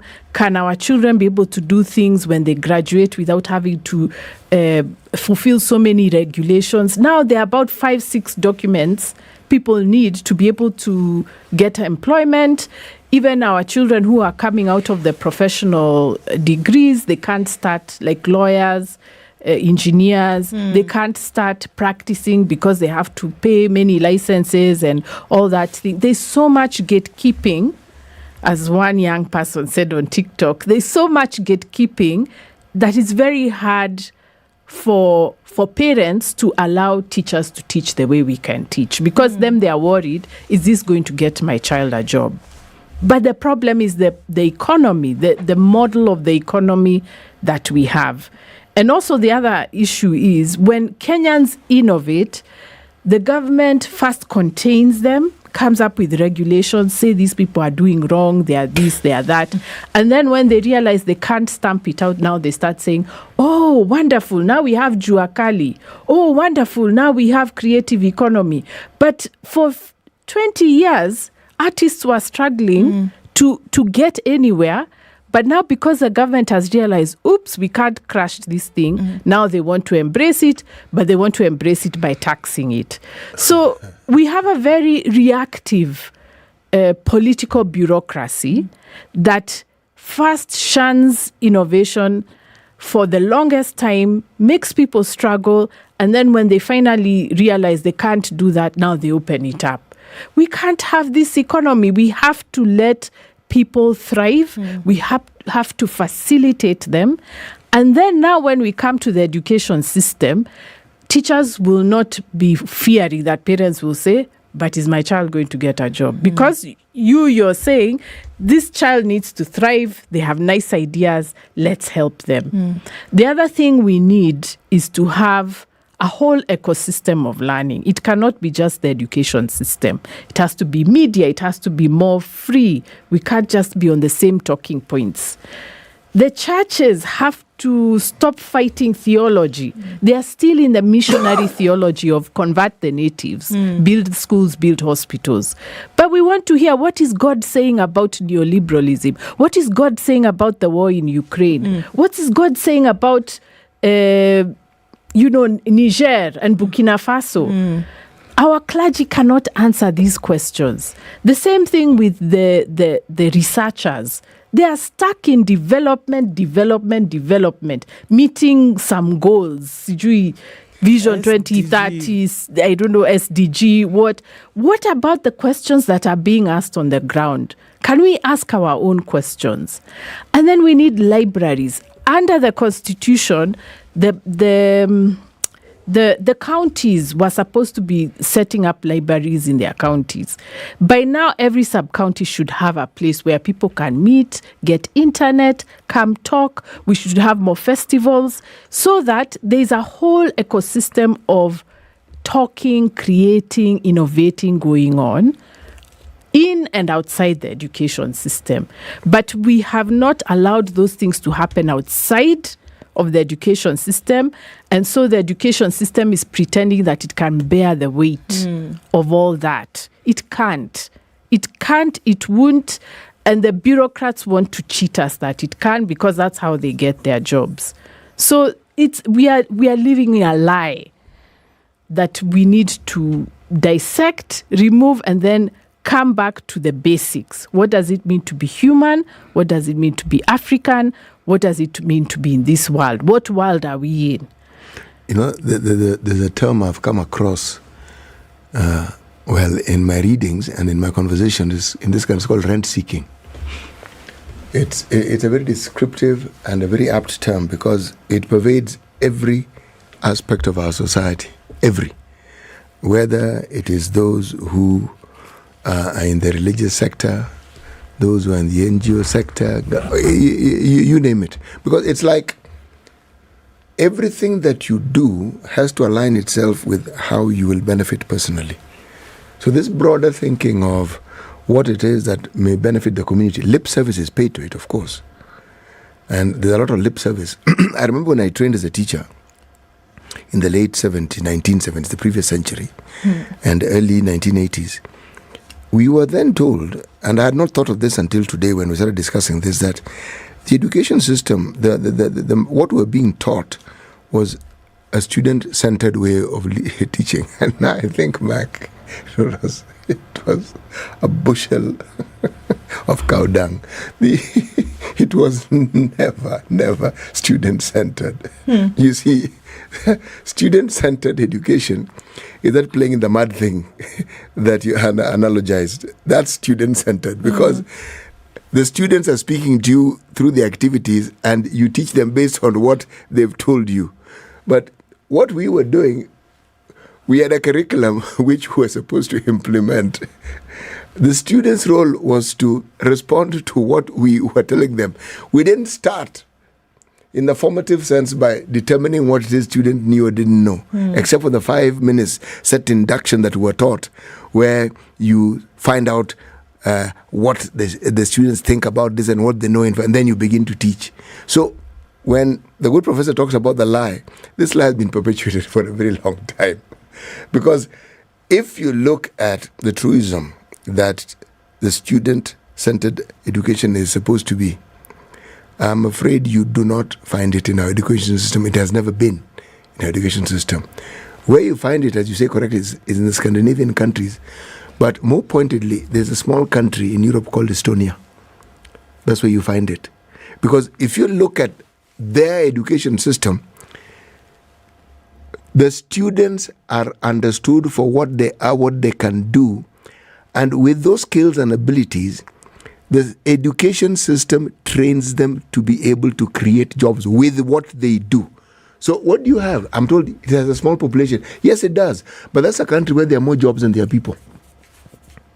So if it's a small population, yes, the proof of that concept has been proved by them. And you can see it works. All I'm saying is, somebody did some back-breaking work, whether it was in the 14th century or when, and decided, you know something? This is what we need to focus on. And then look at ours. This these countries that we look up to are slowly moving away from this obsession we have with paper qualifications to skills and abilities. The people want to know exactly, you've got the qualification, we get it. Don't regurgitate what you were taught. Tell us this knowledge you have. What have you done with it? Let's see what this knowledge has brought about. The idea of knowledge is that it should help you bring forth new knowledge. But in our case, that is a bit of a tall order. What do you think, Professor? Let me just say I no longer believe in that student-centered. I think it's a slogan. When you look at the example she gave of the teacher letting the children play in the mud, even the teacher is the center in that center because she made a decision. Learning is about community. All of us, whether it's the teachers and the students together, that's the center. We are learning together and we are learning what community wants. And what does the community want in an education system? We want to tell our children, this is where we come from. This is what is valuable to us. It's not to indoctrinate them, but it's for them to know the environment they are working in, because you cannot innovate if you don't know the environment you're working in. It's like jazz, the music jazz. When people are learning the instruments, you learn the basic, the basic, how to hold your instrument, how to play this note, how to play your scales and what. But once you've mastered that, that's when you innovate, because you already have a system which you're innovating with. And that's what I was saying. In Kenya, we are not allowed to graduate to that level.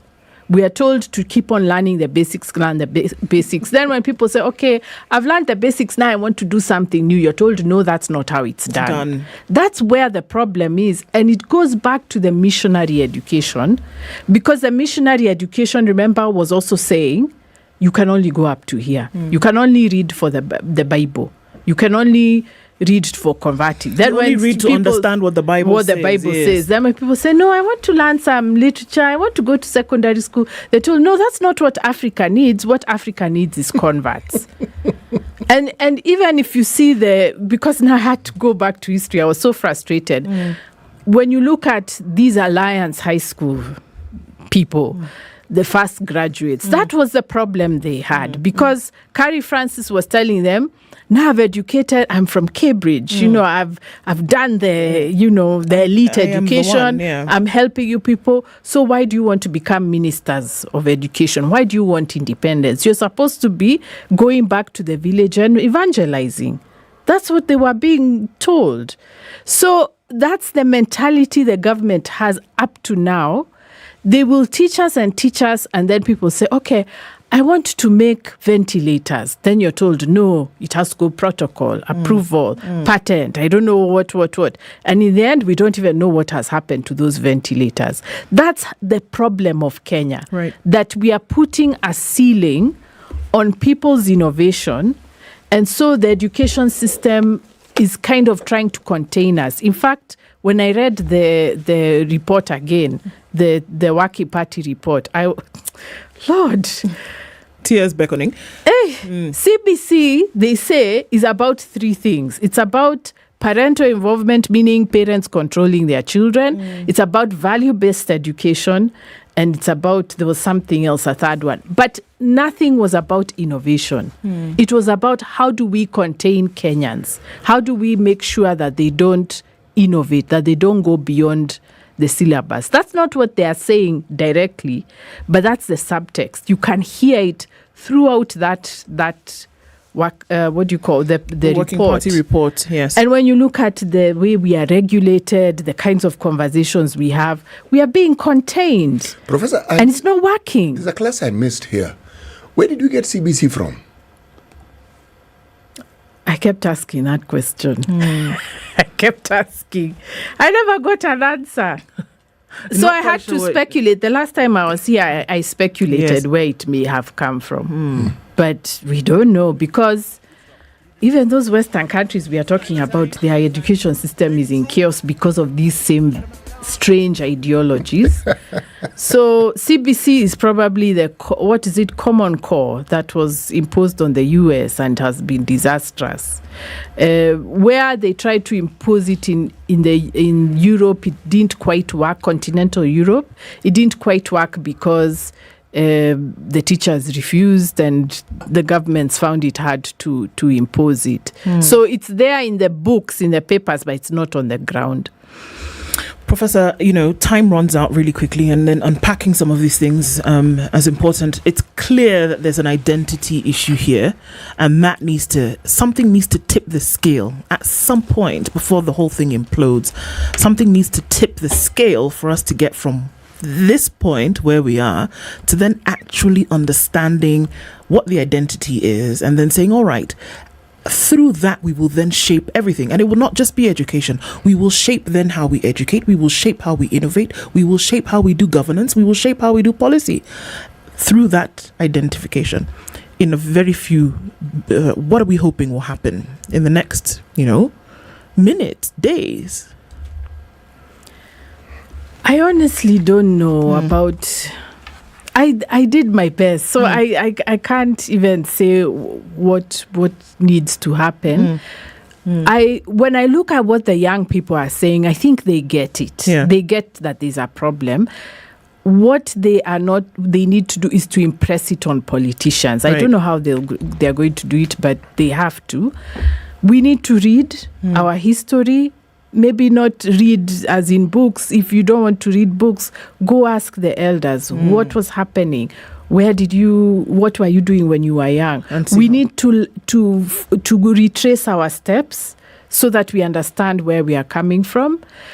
We need philosophy back. I don't know how we are going to do it because the church is the one that's basically the main obstacle to philosophy. Yeah. I don't know why they think philosophy is a threat, and in actual fact, it would make people appreciate religion more. I don't know why they are fighting it.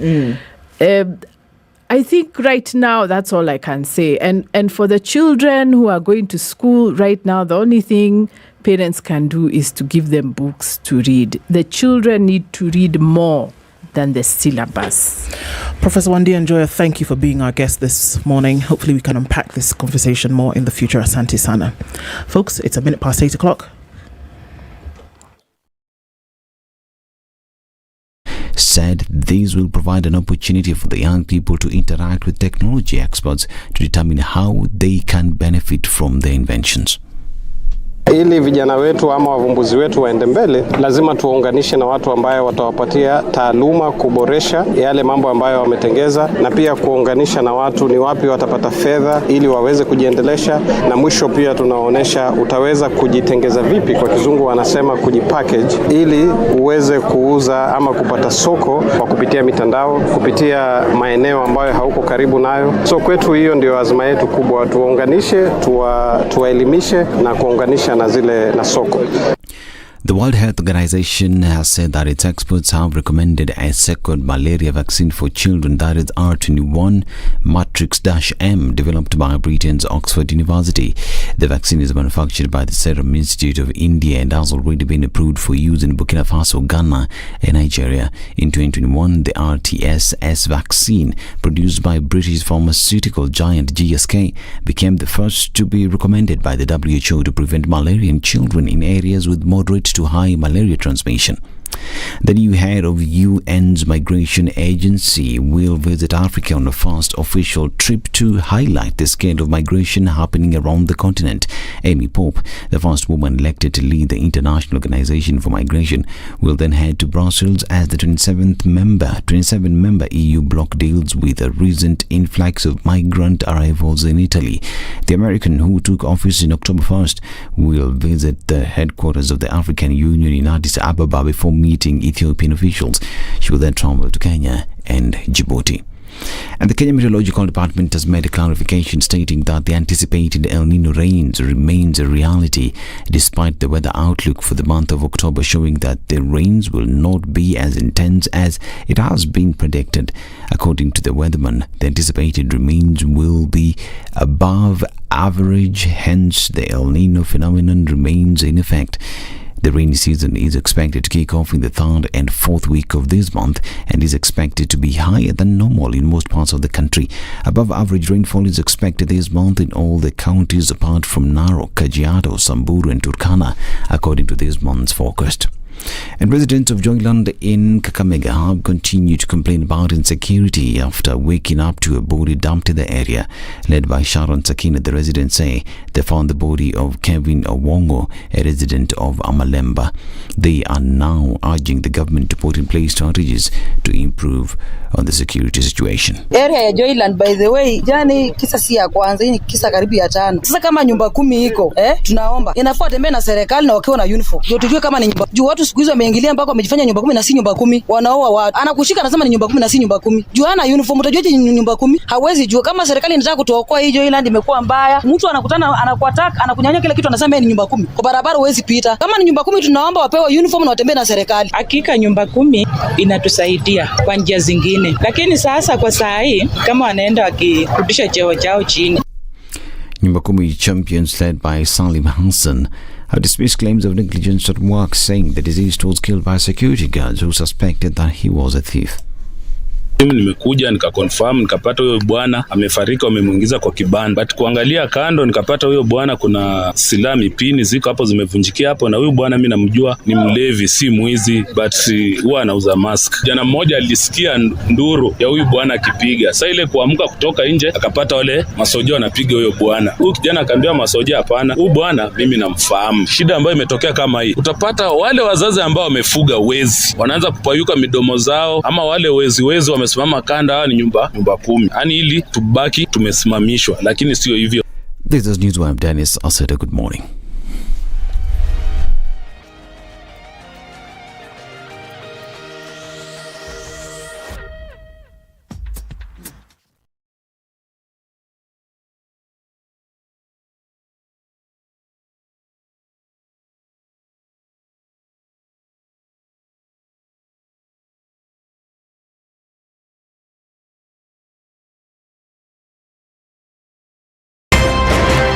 If a lion shows you its teeth, it doesn't mean it likes you. It doesn't mean it likes you. It won't start. A liar calls as witness one who is either dead or far away. Say it in Kiswahili. Ben low, nin inte, nin there, ayu markati kadikta. You know this character called liar. He has disturbed people. So when you tell him who are your witnesses, he will take you to a place where it is difficult to verify. For someone like me who sweats a lot, I cannot survive there. Sweating is biblical. Good. And you must blame it on Adam, not me. Because 102.5 Spice FM, Kisumu.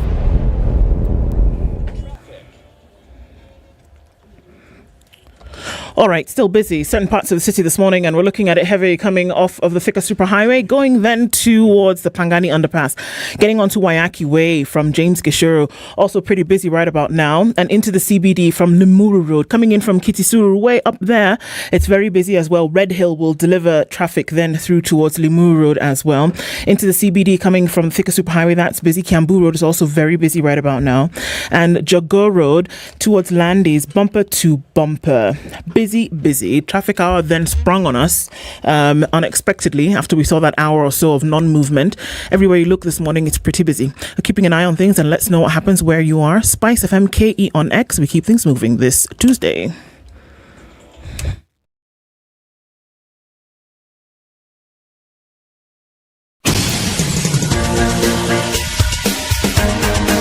This is The Situation Room, the home of hard-hitting political commentary and penetrating insights about the state of the nation. This is a talk radio experience like no other. The Situation Room, a place for hard truths, debates, and elevated conversations. The Situation Room, witty, political, engaging, deep, controversial. In the room, we have C.T. Muga, researcher, academic, seasoned political observer, a fountain of wisdom in these politically uncertain times. Ndu Okoh, Nigerian by birth, Kenyan by choice, communications expert, Pan-Africanist, a truth seeker and believer in people power, and Eric Latiff, agent provocateur, the man in the chair, seasoned journalist, news hound, a man who believes in punching up, not down.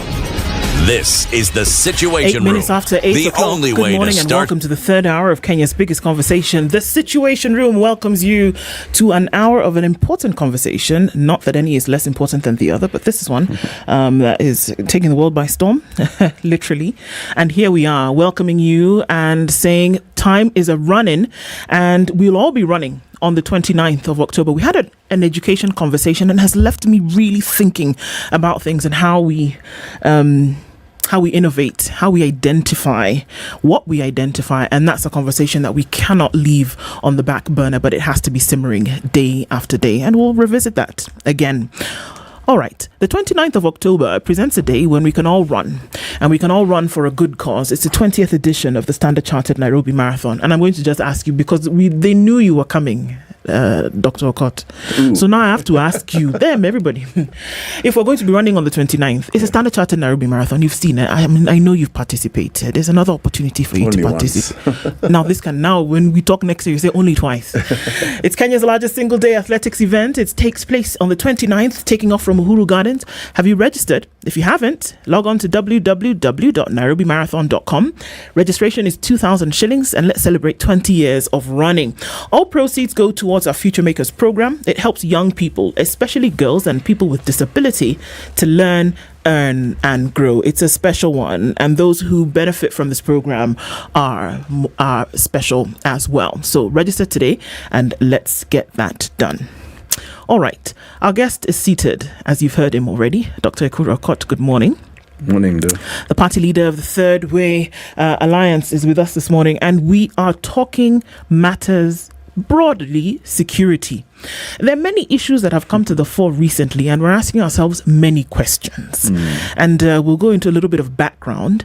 But before we do that, welcome again. Thank you. And CT will welcome you properly.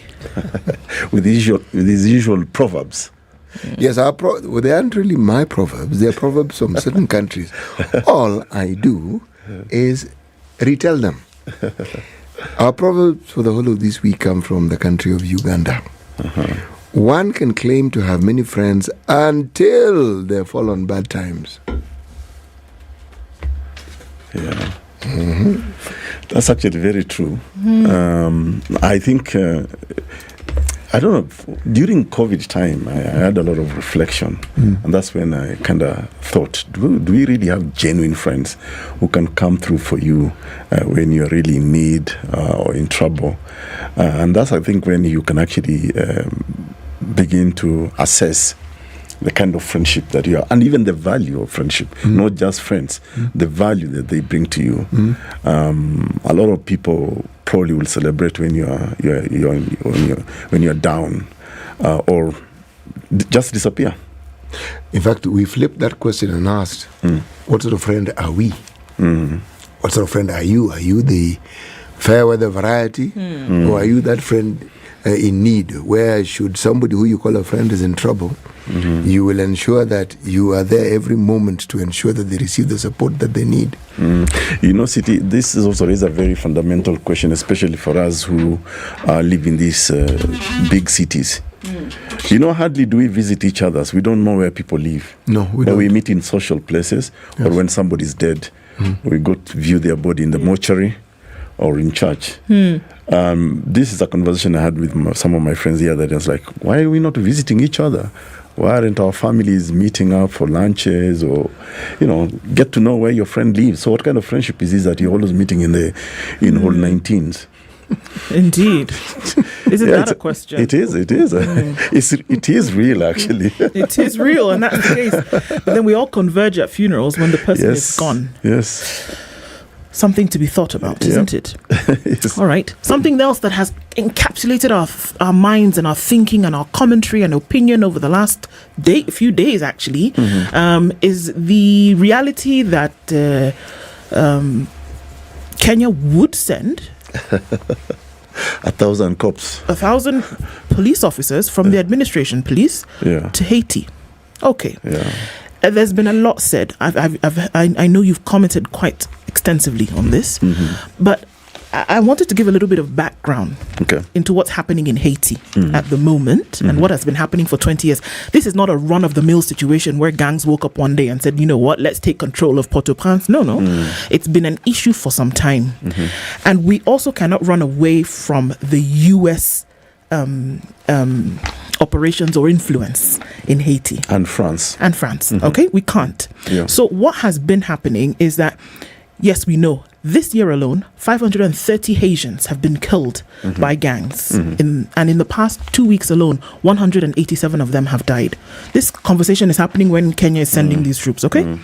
The security and the political situation has been hampered by the fact that these gangs, which have risen up in kind of rebel mode, have done so because they feel, and many would attest to, even one U.S. special envoy to Haiti, who recently resigned over words from Biden, believe that the U.S. specifically and France was backing a government that was not democratic in nature, but that was stifling the development and the true progression of the people. Okay? Background. The gangs then came in under, 20 years ago, the initial pioneership of a gentleman called Jean-Bertrand Aristide came in and said, you know what, we're not going to allow this happen anymore. I'm going to arm my people. Whoever armed them, we do not know. There's speculation. But they said, you know what, we will do it. As far as going in and assassinating a sitting president. Actually, 5. Okay. To that extent, whereby today there is no democratically elected government official in Haiti today. All right? There are interim administrations. There's this, that, and the other thing. Now, that is the background of the situation, where there is wanton rape and sexual violence. There is killing. There is robbery with violence. These are the things that are going on in Haiti today. Now, Unga happened in New York. And Joe Biden, speaking with the backing of the United Nations, said, you know what? It is necessary that we curtail the situation in Haiti. And it was then suggested that a Kenya-led force would then introduce their presence to Haiti. That's the background for all of this. A few details left out here and there, but that's a general picture. You commented on this and you said, you know what, let's talk about what has been happening in Pokot. Let's talk about what has been happening in the Rift here in Turkana, Samburu, the north.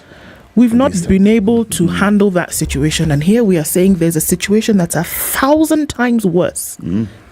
How will that actually happen? All these things is very laughable. First of all, one of the backgrounds about Haiti is that it's just a very unfortunate country. It has gone through, disaster after disaster, socially, natural disasters and all that, earthquakes. So it's a very bleak situation in Haiti. The other important background is that, they disbanded their army. They don't have an army. They don't. And so some of these gangs, I think there are about over 200 gangs, armed, and some of them led by ex-police officers, ex-army officials. So these are not just the typical, ragtag militia. Ragtag militia. These are trained individuals. They've got intel. They've got sophisticated weapons. And like I said in one of my comments, really, I come from Kapedo in Turkana East. And we have a security situation there every other day. People are being killed by the roadside. This Pokot, banditry, Turkana, Samburu, and the north. But we haven't been able to fix that problem ourselves. So I wonder really what makes us think that we can actually go into a Haiti, people, to face over 200 gangs, armed, who have even killed their own president in a palace, by the way. It's like going to State House now and kill William Ruto. And I'm not saying that's, I don't wish him that, but that's the kind of situation we are. So who are these people? These are not just any ordinary thug on the street. And of course, the other thing we are not being told is that there is a 14 billion Kenya shilling being dangled, that for Kenya to go into this mission, they'll be paid X amount of money. And we don't seem to have learned from experience. In Somalia alone, when we went to Somalia, we lost a lot of our fellow soldiers, our Kenyan soldiers. Remember, there is also a situation, is it in Sierra Leone back in the days when the whole Kenya battalion was actually ambushed, taken captive. In DRC Congo, we've not even been able to say, okay, have we fixed the problem in DRC Congo, because we've also deployed our military there. So this is a long call. And secondly, I mean, most importantly for me is that why Kenya? There are so many Caribbean countries around Haiti. Why can the U.S.? And you see, the problem I have is that, especially when the U.S. keeps on praising Kenya, congratulating Kenya for doing this, it's just typical of the U.S. They go into a country, they cause the mess, and they want somebody else to clean it up. They did that in Somalia in remember the Black Hawk situation? Yes. They've done it in Iraq, they've done it in Afghanistan, they've done it in Libya. So now, of all countries on earth, Kenya is going to clean up that mess. And of course, France, the same thing. And this is part of the reason why, for me, I'm liking what's happening in Francophone Africa. The Gabon, Burkina Faso. I like the messaging that it's time to bring an end to this neo-colonialism and neoliberalism. I mean, and I think the messaging also is very... So if you look at Haiti, for example, one of the things that interests the rest of the world in Haiti is a very rare mineral called... it's a very scientific name, I can't remember, but it's a very rare mineral that it's all over, on the hills, in the mountains, and partly that's the reason why France and the USA actually invaded Haiti. So I think this is a big mistake for us as a country. In fact, even when you listen to Dr. Alfred Mutua, our CS for Foreign Affairs, try to explain why we must go into Haiti. What did the Honorable Minister have to say? Well, he talked about God's will, that us going to Haiti is God's will. God's will, yeah. God's will. Yes. That's what he said. Which God? I don't know, whatever God he worships. But he's talked about God. It's God's will. We are going to do God's will in Haiti, and that these are our brothers and sisters. But then the question is, why isn't the UN General Assembly mobilizing more countries? Why Kenya? Plus, we have serious small problems here we're not able to fix. Our policemen are used to chasing after guys carrying stones and, hurling canisters, tear gas canisters at them. Really, they can't face those guys. They'll come back in body bags. Not that I pray anybody dies. I don't want... Yeah. Is it necessary to ask the question? There was a UN special troop mission that was set up between it was 1993 up until 2017. 2017, that more or less was disbanded because obviously they were not able to curb the violence, neither were they able to institute any kind of permanent peaceful situation. And so we can get an idea of how long these gangs have been in place. Yeah. So the question is, if a UN special mission, because essentially it was likened to a UN special mission, maybe it did not reach the levels of a special mission, but it was an interim troop operation that was there for those 24 years of this regularity, of this kind of presence, and nothing then was realized. If anything, we've seen a worsening of it over time. What would be the reasoning behind then saying, okay, well, we need to up the ante and say, let's increase the presence of foreign troops? Because if anything, for me, I see it as a position where these gangs would say, you know what? You bring it, we will bring it also to a greater level. To be honest, I mean, just like you are asking, many people are asking the same question. Really, what is it that we really want to fix in this Haiti? And every time, of course, I mean, history has shown us that every time a foreign country invades another country, it leaves it in a worse situation. And we can see this right from even the Kuwaiti wars, Iraq, Start with Vietnam, all that. I mean, you go back to memory lane. Every time another country invades another country, it leaves it in a very bad situation. And this is what I think, if there was a situation in which we can encourage perhaps a democratic rule in Haiti, I don't think it's by sending troops. So, this is a UN-backed conversation. Obviously, it was adopted as the terms in terms of at the end of UNGA, which is the United Nations General Assembly. So that was one of the adoptions that was made. That yes, there will be a troop mission, and Kenya would head this. Obviously, this was given the consent of the president. Given with consent by the president, that yes, we can help. What would form such a thing? We did see before that a lot of hand-holding by the US of the president, across Silicon Valley to different corporates. It looked like some kind of quid pro quo, which was said, okay, well, you've done this for me and shown me how. Let me say, well, this is a situation that you have or that you're interested in. Let me also say that we can do this. What would fuel that? There are a lot of theories. One of them goes back to our election time of last year. Of course, secrecy was never invented in this world. Certainly not in Kenya. There are rumors that the US aided the election of President William Ruto. And it's probably payback time. Because one of the questions that people are asking out there, what criteria was being used by the US to pick on Kenya to lead this mission? It's not coming out clearly. And even for the president himself, he hasn't really come out to clarify or to explain to Kenyans, as accountability will require of him, to tell Kenyans why I'm sending 1,000 police officers to Haiti. He hasn't explained. So all this thing is shrouded in some sort of, secrecy. Over and above that, we now know there is a 14 billion Kenya shilling being, dangled on all these missions. So it's more about, I think, it looks more like about more money than actually the situation in Haiti. Because I don't think our police officers honestly are prepared for that kind of situation. Like you ask, everybody is asking, there is no explanation why Kenya. There are so many countries that are too close to Haiti. They could easily fix this. They could even mobilize the Caribbean.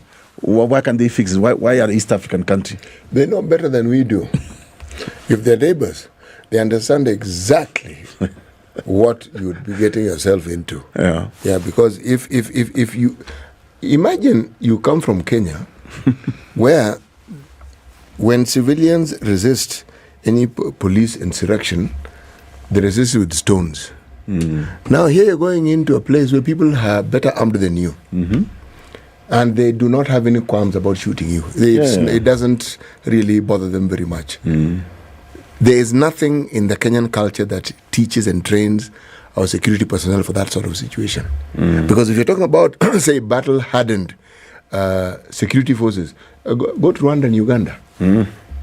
President Kagame sent a troop to Cabo Delgado. Or South Sudan. Yes, and sent them to Mozambique. There was some insurrection, some problem with ISIS and some of these groups in Mozambique. That thing quelled, finished, died. It has never reared its head again. There are people in this continent who have an army that knows exactly what needs to be done, and they will do it. I'm not saying ours doesn't. If you said you're sending the army, you could say, Army has special troops. They've been to strange places. But police. No. You see, it is administration police. Now, they're paramilitary trained, yes. But what sort of situation do they find themselves in? Is there anything in their lived experience that would bring them any close to experiencing what it is that is the reality in Haiti? Let's go back to 2014, November 2014. You remember there were about 25 GSU officers who were killed, massacred by Pokot bandits in Kapedo.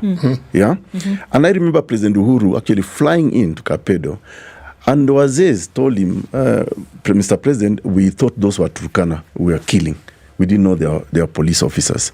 Yeah, and they begged for forgiveness. Actually, on this is online.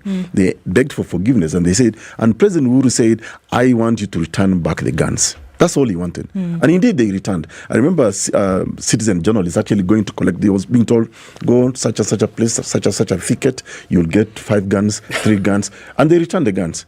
Now, those are GSU, paramilitary trained. But now you're taking them into actually a real battlefield where people have got a date with death anytime. Yes, and they don't mind that. And they don't mind. Because if we want to look at the facts here, there's emotion and there's a question that, why be pessimistic? You're saying why Kenya? And the question is, why not Kenya? Why can it not be Kenyan troops who then go and lead something? After all, we're leading from what exactly Kenya. Kenya is leading from the front. You say, why Kenya? Why not Kenya? Can I ask, what are they going to do exactly? We are not even told, and that's part of the problem. What is it? At some point, I heard that they are going to train. To train who? Yeah, or to disarm these gangs. I've heard that to disarm. Yes, that's also in the stories that they're going to disarm them. But that's going for war. And listen, the reason I keep on asking why Kenya is because we have a serious security situation ourselves at home, which we have not been able to fix. I come from the north, and so will many people tell you. Even in this Nairobi, we haven't been able to fix the problems of the crime. Just the other day, a senior police officer was killed. I think was it in Kayole? I'm happy. Up to now, I think they have done an arrest. But we are not able to fix some small petty offenses in our own country. Now we are taking our police officers to deal with gangsters, armed with sophisticated weapons, seasoned in gangsters. Today's paper, on page 4 of the Standard, there's a story of the return of criminal gangs in Nakuru causing jitters. And folks are saying, we don't know what is going to happen. This has happened before and it is coming back. So that could give rise to one of the things that you're talking about. How are we able to handle things here? That perhaps should fuel the decision to then take folks outside of the country. There is also a UN report that shows that states that the ratio of police officer per civilian in Kenya is so below the required standard. Yes. Now, that's also a situation we are dealing with in the country. So, yes, we will have to keep on asking why Kenya. We are even short of police officers on the street. So we are sending away 1,000. We are not even employing, anymore. So I think really this is a wrong decision. Whatever the persuasion, whatever persuaded William Ruto to make this decision, I think you need to rethink it. It's not too late to say, you know what, I don't think as a country we can afford this. Okay, let's look at what kind of egg on face would happen on a global scale if that happened. Let's take a break before we come back and look at that. Dr. Okoh is our guest this morning in the studio, and we're talking about, to send or not to send troops to Haiti, and what then would be the repercussions if you actually pulled back on that decision and said no. We'll take a break on that. It's 8:30. But before that, let's remind you that the African Regional Judicial Dialogue on Transnational Organized Crime and Illicit Financial Flows takes place, and it starts today until the 5th of October. The dialogue will focus on the role of courts in the prevention and response to transnational organized crimes and illicit financial flows. We'll be looking at some of that this morning, and the conference is convened by the Kenya Judicial Academy and its partners. It will be officially opened this morning by the Chief Justice Martha Koome and provides a platform for policy leadership to improve transnational justice. 21 African countries will be represented by judges this morning and into tomorrow and the day after that, talking about experiences, challenges, and potential solutions to the adjudication of different forms of crime and illicit financial flows. You can catch the conference live online and on TV. We're taking a break to look at the weather and the traffic. We'll be back. It's 29 minutes to 9.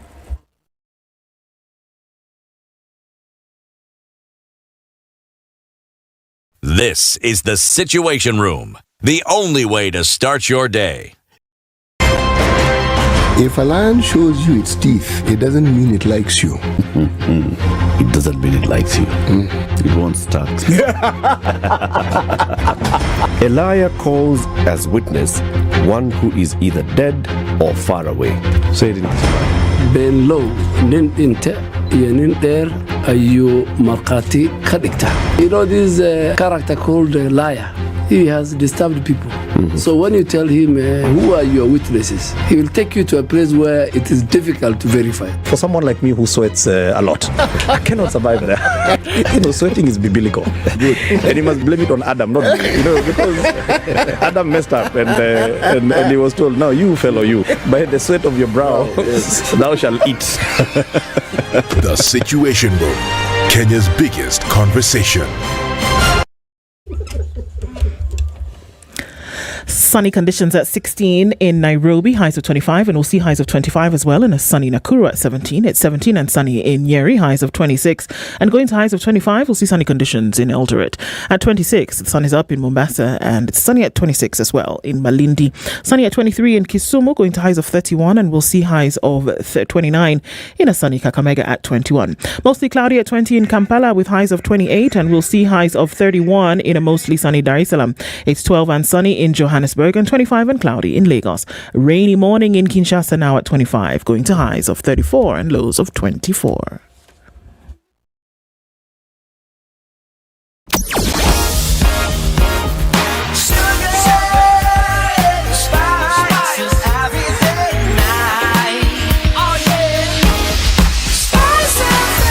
Spice up your life.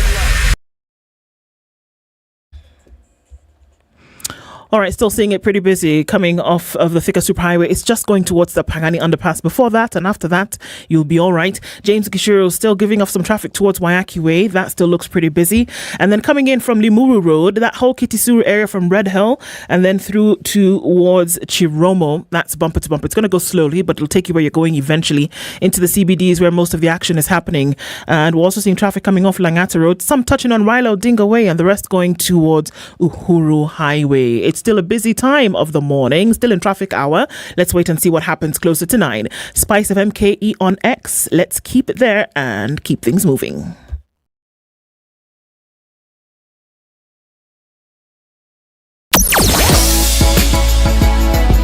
Sugar and spice and everything nice. Spice FM. Spice up your life. Mature, intelligent talk every morning. Spice up yourself.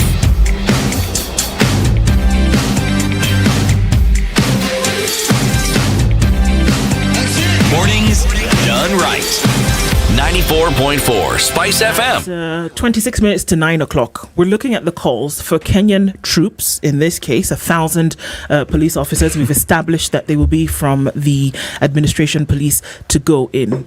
Now, there's a lot of speculation, Dr. Okoh. There's a lot of don't do it. People are going to go. You're essentially saying go to Haiti to die, is what is being said here. What would be the repercussions of pulling back on such an offer and saying, actually, you know what? We're not ready to do that. On a global scale, egg on face kind of situation for the president to say, we're not going to go into this situation. You know, part of the reason why there's a lot of speculation is because there is no clear explanation. What is the mission about? Okay, in Somalia, for example, we knew that we were going to, to fight Al-Shabaab because there was a direct threat to the people of Kenya. We saw 3 terrorist attacks from American embassy in 1998, then the 2014 Westgate, and then we see the Dusit. So there was a direct impact on to us as Kenyans, and lives were lost. And of course, we saw what happened in Garissa with the 143 students killed. So this one is so mysterious. We don't know exactly what it is. Now, who is going to be embarrassed if we pull back? It is President William Ruto, because he is the one who offered to send our troops. Nobody asked him. He went in to say it himself. And of course, the Americans, knowing the kind of mess that they had created in Haiti, just like they did in other countries as well, like Libya and Iraq and the rest, jumped into it and said, okay, we found a stooge. We found somebody we can use. And in fact, I know close friends of William Ruto are not telling this, but the truth for the matter is out there. Everybody knows that Kenya is being used by the U.S. It's being used to go and clean their dirty work. And we will not be able to clean it anyway. Because like we all have established, that's not going to be a walk in the park. Not in Haiti. Those guys are serious. Those are gangsters. They're ex-military, ex-police officers. So they know. I mean, by the time people go into a palace and kill their own president, not just one, 5 of them. So you think it's an easy thing, just go and disarm those fellas? It won't happen. So because of that lack of explanation, and we are not being told exactly what do we achieve as a country, there has to be some common good for us as a people. Yes, we are in Somalia because we are trying to prevent further terrorism attack on Kenya. Even DRC is still not very clear to us. Why we send troops to DRC still isn't very clear to us. So, I mean, those questions remain unanswered, and nobody is telling President William Ruto the truth. And I think he owes the people of Kenya an explanation why he is sending a service that we badly need in our own country to serve another country. That's an interesting outlook that we talk about a service that's badly needed within the boundaries of Kenya that is actually not operating to its full potential. And if we want to look at the other side where people are saying, well, why are we having such a negative outlook towards this? That should we not be talking about how we can prepare Kenyans to actually go out into this situation? Now, put that aside for a minute and look at the fact that there is something to be said about an outlook that you give to the world as a country. And one of those is in your might of fight. And we talk about your troops, talk about your army and things like that. It's one of the things that nations with their own sovereignty boast about quite often. The might of your armies, the might of what you're able to do for peacekeeping, etc., etc. It is one thing to be spoken of. Because you speak about the countries who have global economic prowess, one of the things that's in that list is their troops. It's their army. It's their security. What is our experience as a country in terms of warfare? And I think that's where the question must come in here, because who is being put up as barter for a conversation that should be deeply entrenched in what exactly is the real situation going on there? Who has put themselves in a situation that they can't get out of and is bringing Kenya in to now kind of help to clean it up? That's the conversation behind the troops. Usually when there's turmoil such as the one we see in, it's written Haiti. How is it pronounced? It's Haiti. Okay, Haiti. You send peace envoys to talk. Normally, that's what's done. Now, is this a UN-supported mission? It's not clear. It's not clear because, it looks like America basically forced the UN General Assembly to give the okay. But if it's a UN-supported mission, then we need to see more countries go into Haiti. That's how it works, isn't it? Yes. It is. But, I've just come back from Liberia, and before that, I worked in Liberia, and you saw countries all over the world, from Bangladesh, India, wherever, Pakistan, even the US Army, the British. So that's a proper UN mission. And by the way, let's not confuse this. Peacekeeping mission is totally different from what we are going to do in Haiti. What are we going to do in Haiti? Well, it's rumored we are going to disarm the gangs. Disarm? Yes. Disarm? Yes. Is that not what was said we were going to do in DRC as well? We also said we were going to do it in northern Kenya. Yeah, how did that work out? And we have not been able to. No. In fact, that's the M23s in DRC Congo, we have not been able to. We have not received any updates. But we are not going to be able to. The M23 in Congo? Yes. We are not going to be able to. That's also not a ragtag militia. If you just read and look at what they're able to do, the uniforms they have, the ammunition they have, the vehicles they have, ragtag. The communication equipment they have. The intelligence. Intelligence. That's not a ragtag militia. No, it's not. It's not. So we are going to disarm them. You see again, and that's why we keep on asking, can at least the president come out clearly and explain to the people of Kenya what we are going to do? What's our mission in Haiti? What is it that we are really going to do so that people of Kenya know we are surrendering this very much needed service here of policing to help, what Mutua calls God's will. All right. So the United Nations Security Council Monday authorized a foreign security mission to Haiti, a year after the Caribbean country called for help to fight violent gangs that have largely overrun its capital of Port-au-Prince. All right. Now, with this, the 15-member council adopted a resolution. It was drafted by the United States and Ecuador that authorizes a so-called multinational security support mission to take all necessary measures, which is a code for use of force, Now, China and Russia, you wonder why, abstained from the vote, wary of the authorizing blanket of use of force under Chapter 7 of the founding United Nations Charter. The remaining 13 members voted in favor. According to U.S. diplomat Jeffrey De Laurentiis, we have stepped up to create a way of preserving global peace and security, answering the repeated calls of a member state facing a multi-dimensional crisis amid alarming spiral gang violence. The Security Council also expanded a UN arms embargo to all gangs, a measure China wanted. Haitian officials have said guns used by gangs are believed to be mostly imported from where? The United States. The embargo previously only applied to specific individuals. Now, according to the Security Council, they are backing this decision and they are backing this force. It's a special force. Now, the countries that will be included in this force now, Kenya is in the forefront. So just to give some clarity in terms of what's going to happen. But you know what is strange is if you look at the history of the US and the interventions that they have led or they have supported or leaders they have supported, I'm not going to go too far away from the backyard, Latin America. They disastrously supported dictators who butchered their own people and really paved the way for communism and socialism to actually be at the forefront of governments that were led in Latin America. I don't understand that foreign policy very well. But somehow, every time, as you correctly put it, they have ventured into a country to achieve something. When you begin to balance the books, you have to question what that purpose was for. Now, in the 70s, remember, their own citizens, it began with the flower children. It began the hippie movement. But an entire generation telling their parents and the people in power, forget this thing. Why are we going to fight people we have no quarrel with? Why are you sending people to die in a country that is so far away from us and we have absolutely no quarrel with these people? They've never harmed us. We've never had any altercation. You know, this mission is not justified at all. And I think, again, if you look at the history of Haiti, most governments have been installed by the US and France. Most.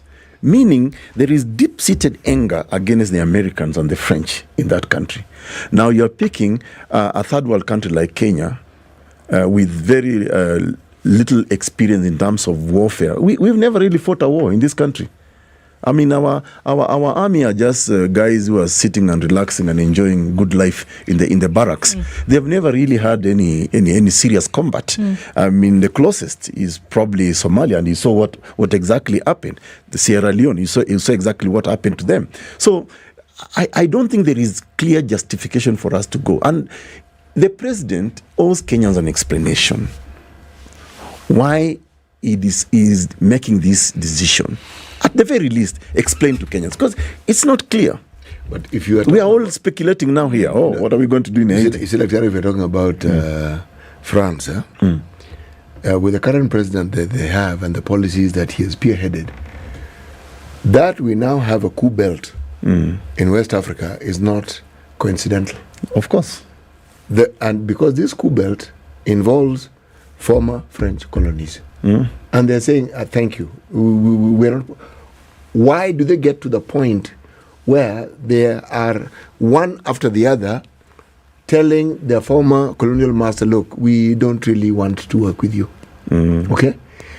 How is it, what is it that takes so long in these colonial individuals to understand that it is actually in their interest to work with people who are actually wanted by their own people? Why do they feel this need to always impose someone who they want to work with? Because of exploitation. And you see, one of the things that I really like coming out from the West African coups is the messaging. Not that I favor, I like military coups. I don't like military governments. But the message is very, very clear that one, it's time to end neocolonialism in Africa. Number two, you can no longer exploit our natural resources. Number three, they're also talking of unity of Africa. And by the way, I don't know whether you've read the 11 agreements. You'll be so pissed off. I mean, you actually begin to wonder, are we that stupid as African people? Why did we sign this kind of agreement that says that you cannot even associate with so and so until we give you the okay, that your reserves must be, preserved in Paris? Which 11 agreements are those? Or the Francophone agreement. The Francophone agreement, in terms of what they were going to do with their foreign reserves, yes. It's so dehumanizing, City, if you read those agreements. I mean, I read them and I couldn't believe my eyes. I'd never read them before. But yeah, so going back, you look at what France and the US have done in Haiti. They have got more mightier military force than Kenya. Infinitely. Yes. Why are they not? They have a history in those places. Exactly. Why are they not sending the military guys? But remember also, there's this mineral called iridium. You're looking for it. That's the one, yes. Now, that particular metal, it is 3 times costlier than gold. Around 2021, an ounce. You know, an ounce is a small amount. Yes. $6,000. Yes. That is the value. I saw that. It is used for building engines of planes. Nuclears. Yes, and building pressure pipes. High melting point. It's a unique metal, and it's like in the southeast of Haiti. I think you walk on it and step on it just as you're walking on the ground. It's everywhere. Yes, it's a plenty. Whenever there is such turmoil and these countries are involved, the question one asks is not why. What is it that they're gaining? And usually it's not that difficult to figure out. You have to ask, and that's the thing. And I think what is necessary for us to do is to be, and I'd like you to comment on that, is to be awake to certain realities here. That usually it's not just cut and dry. It's usually not just black and white. So there are very many grey lines here. So are we? It's Kenya today. It's South Africa tomorrow. It's Rwanda the next day. It's, it's Senegal tomorrow. What are you actually putting yourself into, and what are you endorsing by actually going ahead and doing this? Yes, we can look at the possibility of the loss of human life. I mean, sure, it's going to hit us front and center. But what kind of war are you getting yourself into here? And what are you endorsing by saying we're going to go in? There are situations in that country that have been alive for the people of Haiti for the last 30, 40, 50 years that they are yet to come to terms with. Again, we're looking at a country that does not have a constituted government, that does not have a constituted army. There's no elected official in Haiti today. And this has come from years and years of what even Americans who've worked in the government have called interference by the United States and France. We cannot run away from those realities. So I think it's time for us to be awake to the realities of what happens in geopolitics and say, are you going to get into that kind of conversation? Are you going to get into that kind of operation? And then what does it portend? So whose war are you actually fighting here? That's a very very good question, too, and that's why I think as a country, I mean, as I reflect more about this, I don't see the benefit for Kenya going into Haiti. I see none. In fact, what is coming out clearly is that we are being used by America and probably France. I mean, you see the dalliance of our president with Macron and Biden and all that. In fact, people may not be telling this to William Ruto, but the rest of Africa is actually very unhappy with the fact that after this UNGA, President William Ruto was being praised like this blue-eyed kid for America, in Africa, and the rest of the African countries. I know, for example, some of the heads of states were actually embarrassed, in the last UNGA. Biden refuses to meet some of them, but of course there was dalliance with our president. Then he's being praised as this. So Ruto is allowing Kenya to be used to clean up somebody's mess, and that's the unfortunate thing. And because the president himself hasn't really spoken to the Kenyan nation why this mission is necessary for us. Do you think he should? I think so. Yes, he should. But especially, Dr. Every time we have sent troops on UN missions, has the president spoken to the nation? Because we've gone to many, many UN missions. Siti, I'm a constitutional lawyer. Yes. And if you look at Article 10 of the Constitution of Kenya, National Values and Principles of Governance, it's so specific about issues of accountability. Government has to explain. So it's not an excuse.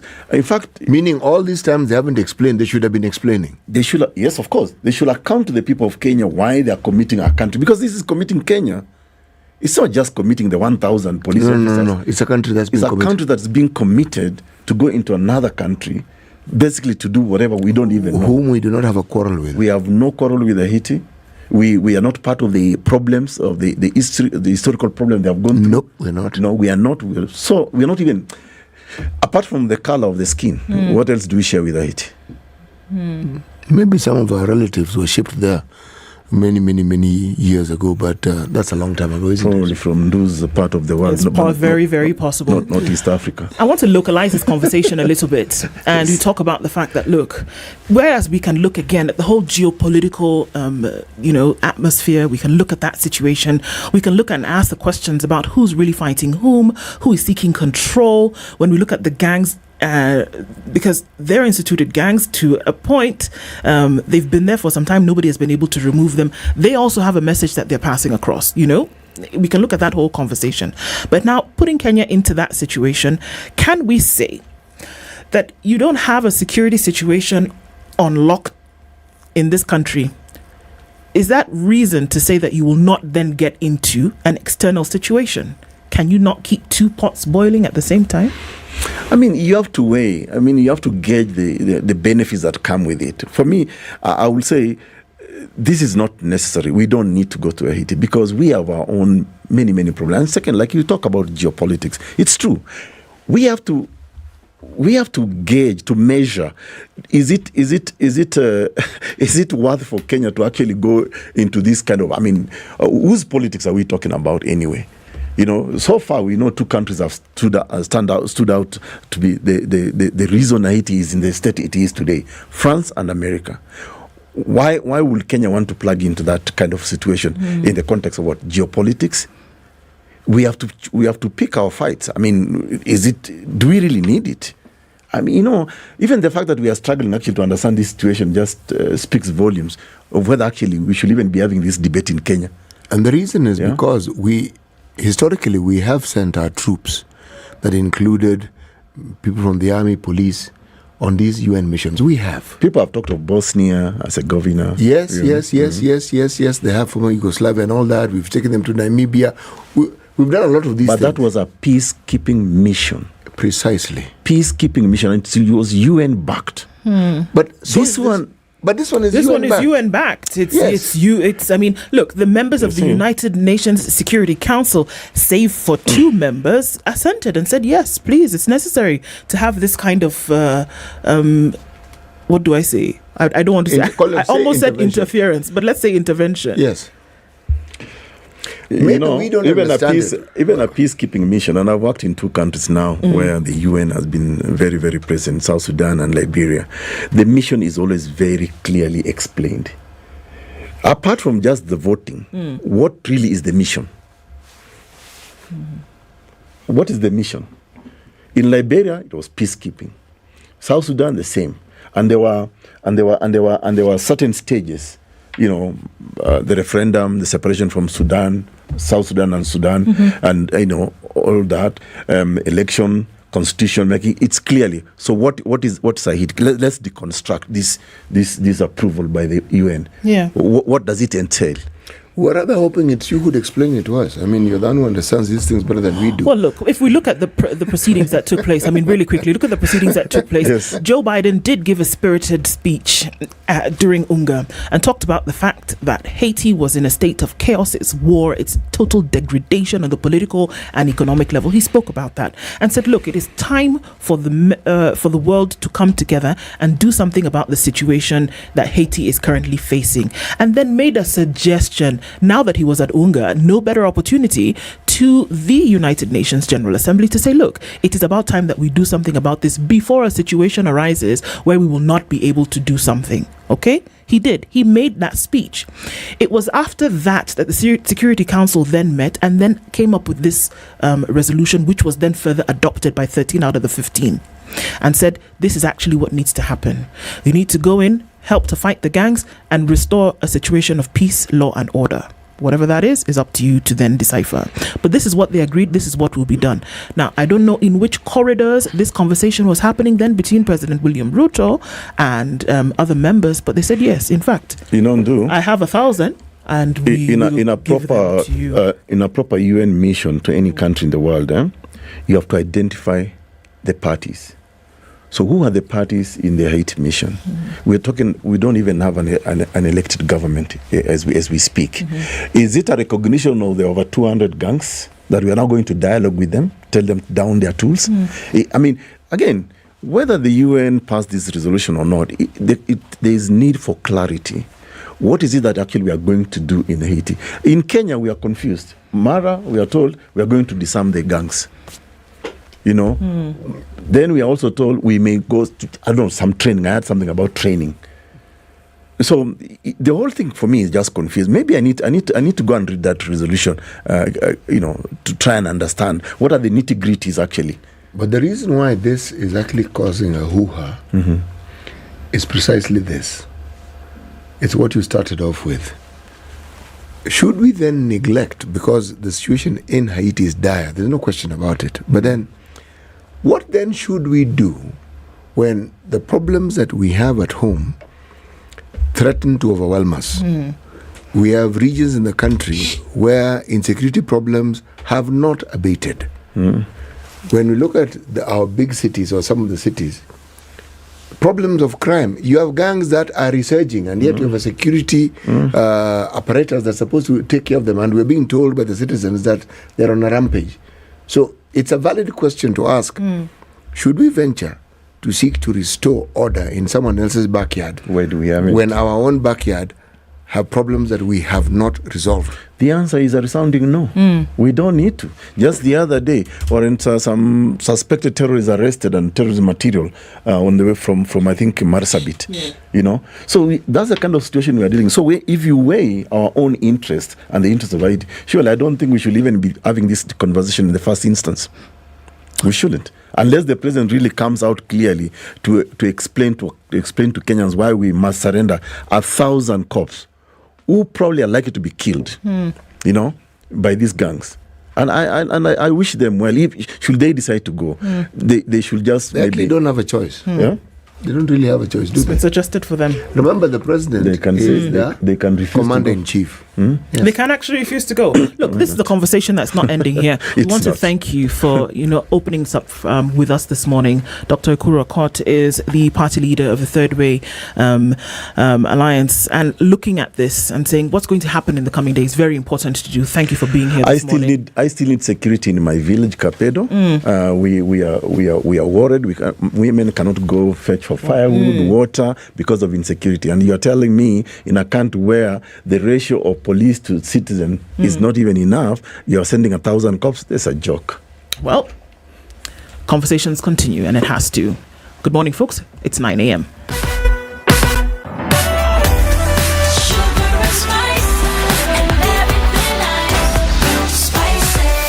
Spice up your life.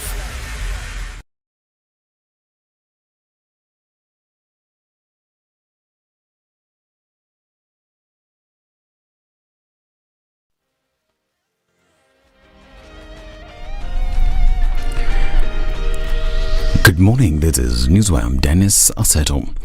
A day after the UN Security Council voted to give the nod for an international force to be deployed to Haiti to help with restoring order in the country, Third Way Alliance party leader Okoh is against deployment of 1,000 Kenyan officers, saying that there is a lot to be done back home and that this should be our priority.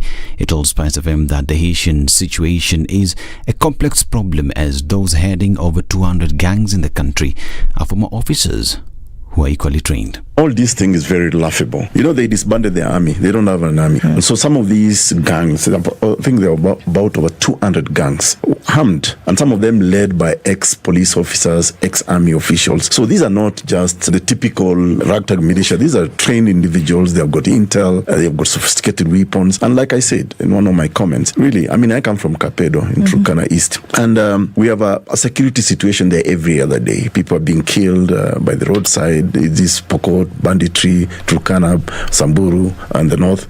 But we haven't been able to fix that problem ourselves. So I wonder really what makes us think that we can actually go into a Haiti, people, to face over 200 gangs armed who have even killed their own president in a palace. He adds that Kenya should not be tasked with cleaning up other people's problems and mistakes, that others should jump on the same and help Haitians restore order in their country. We don't seem to have learned from experience. In Somalia, we lost a lot of our Kenyan soldiers. Remember, there is also a situation, is it in Sierra Leone back in the days when the whole Kenya battalion was actually ambushed, taken captive. In DRC Congo, we've not even been able to say, okay, have we fixed the problem in DRC Congo, because we've also deployed. This is a long call. And secondly, why Kenya? There are so many Caribbean countries around Haiti. The problem I have is that, especially when the US keeps on praising Kenya, congratulating Kenya for doing this, it's just typical of the US. They go into a country, they cause the mess, and they want somebody else to clean it up. They did that in Somalia in remember the Black Hawk situation? They've done it in Iraq, they've done it in Afghanistan, they've done it in Libya. So now, of all countries on earth, Kenya is going to clean up that mess. Now, the Kenya Meteorological Department has made a clarification stating that the anticipated El Nino rains remains a reality despite the weather outlook for the month of October, showing that the rains will not be as intense as it had been predicted. According to the weatherman, the anticipated rains will be above average, hence the El Nino phenomenon remains in effect. The rainy season is expected to kick off in the 3rd and 4th week of this month and is expected to be higher than normal in most parts of the country. Above average rainfall is expected this month in all counties apart from Narok, Kajiado, Samburu and Turkana, according to this month's forecast. And traders at Uhuru Markets in Jogoo Road have gone on strike to complain of being mistreated by the Nairobi County government. According to them, this is due to the government's decision to hand over new stalls to outsiders. The businessmen and women were expecting to be given priority in the handing over exercise. Now, the Coastal Innovation Week Festival enters its second day today. After the launch of the Swahili Port Technology and Innovation Center in Mombasa, the director of the festival, Mohammed Noor, said these will provide an opportunity for the young people, the youth, to interact with technology experts to determine how they will benefit from the innovations. Ili vijana wetu ama wavumbuzi wetu waende mbele, lazima tuwaunganishe na watu ambayo watawapatia taaluma, kuboresha yale mambo ambayo wametengeza, na pia kuunganisha na watu ni wapi watapata fedha ili waweze kujiendelesha, na mwisho pia tunaonesha utaweza kujitengeza vipi, kwa kizungu wanasema kujipackage, ili uweze kuuza ama kupata soko kwa kupitia mitandao, kupitia maeneo ambayo hauko karibu nayo. So kwetu hiyo ndio azma yetu kubwa, tuwaunganishe, tuwaelimishe na kuunganisha na soko. Still on matters tech, and a Kenyan parliamentary panel has called on the country's information technology regulator to shut down the operations of cryptocurrency project WorldCoin within the country until more stringent regulations are put in place. The government suspended the project in early August following privacy objections over its scanning of users' irises in exchange for a digital ID to create a new identity and financial network. WorldCoin was rolled out in various countries around the world by Tools for Humanity, a company co-founded by OpenAI CEO Sam Altman. It has also come under scrutiny in Britain, Germany and France. The project still has a virtual presence in Kenya and can be accessed via the internet even after the August suspension. This is Newswire. I'm Dennis Aseto. Good morning.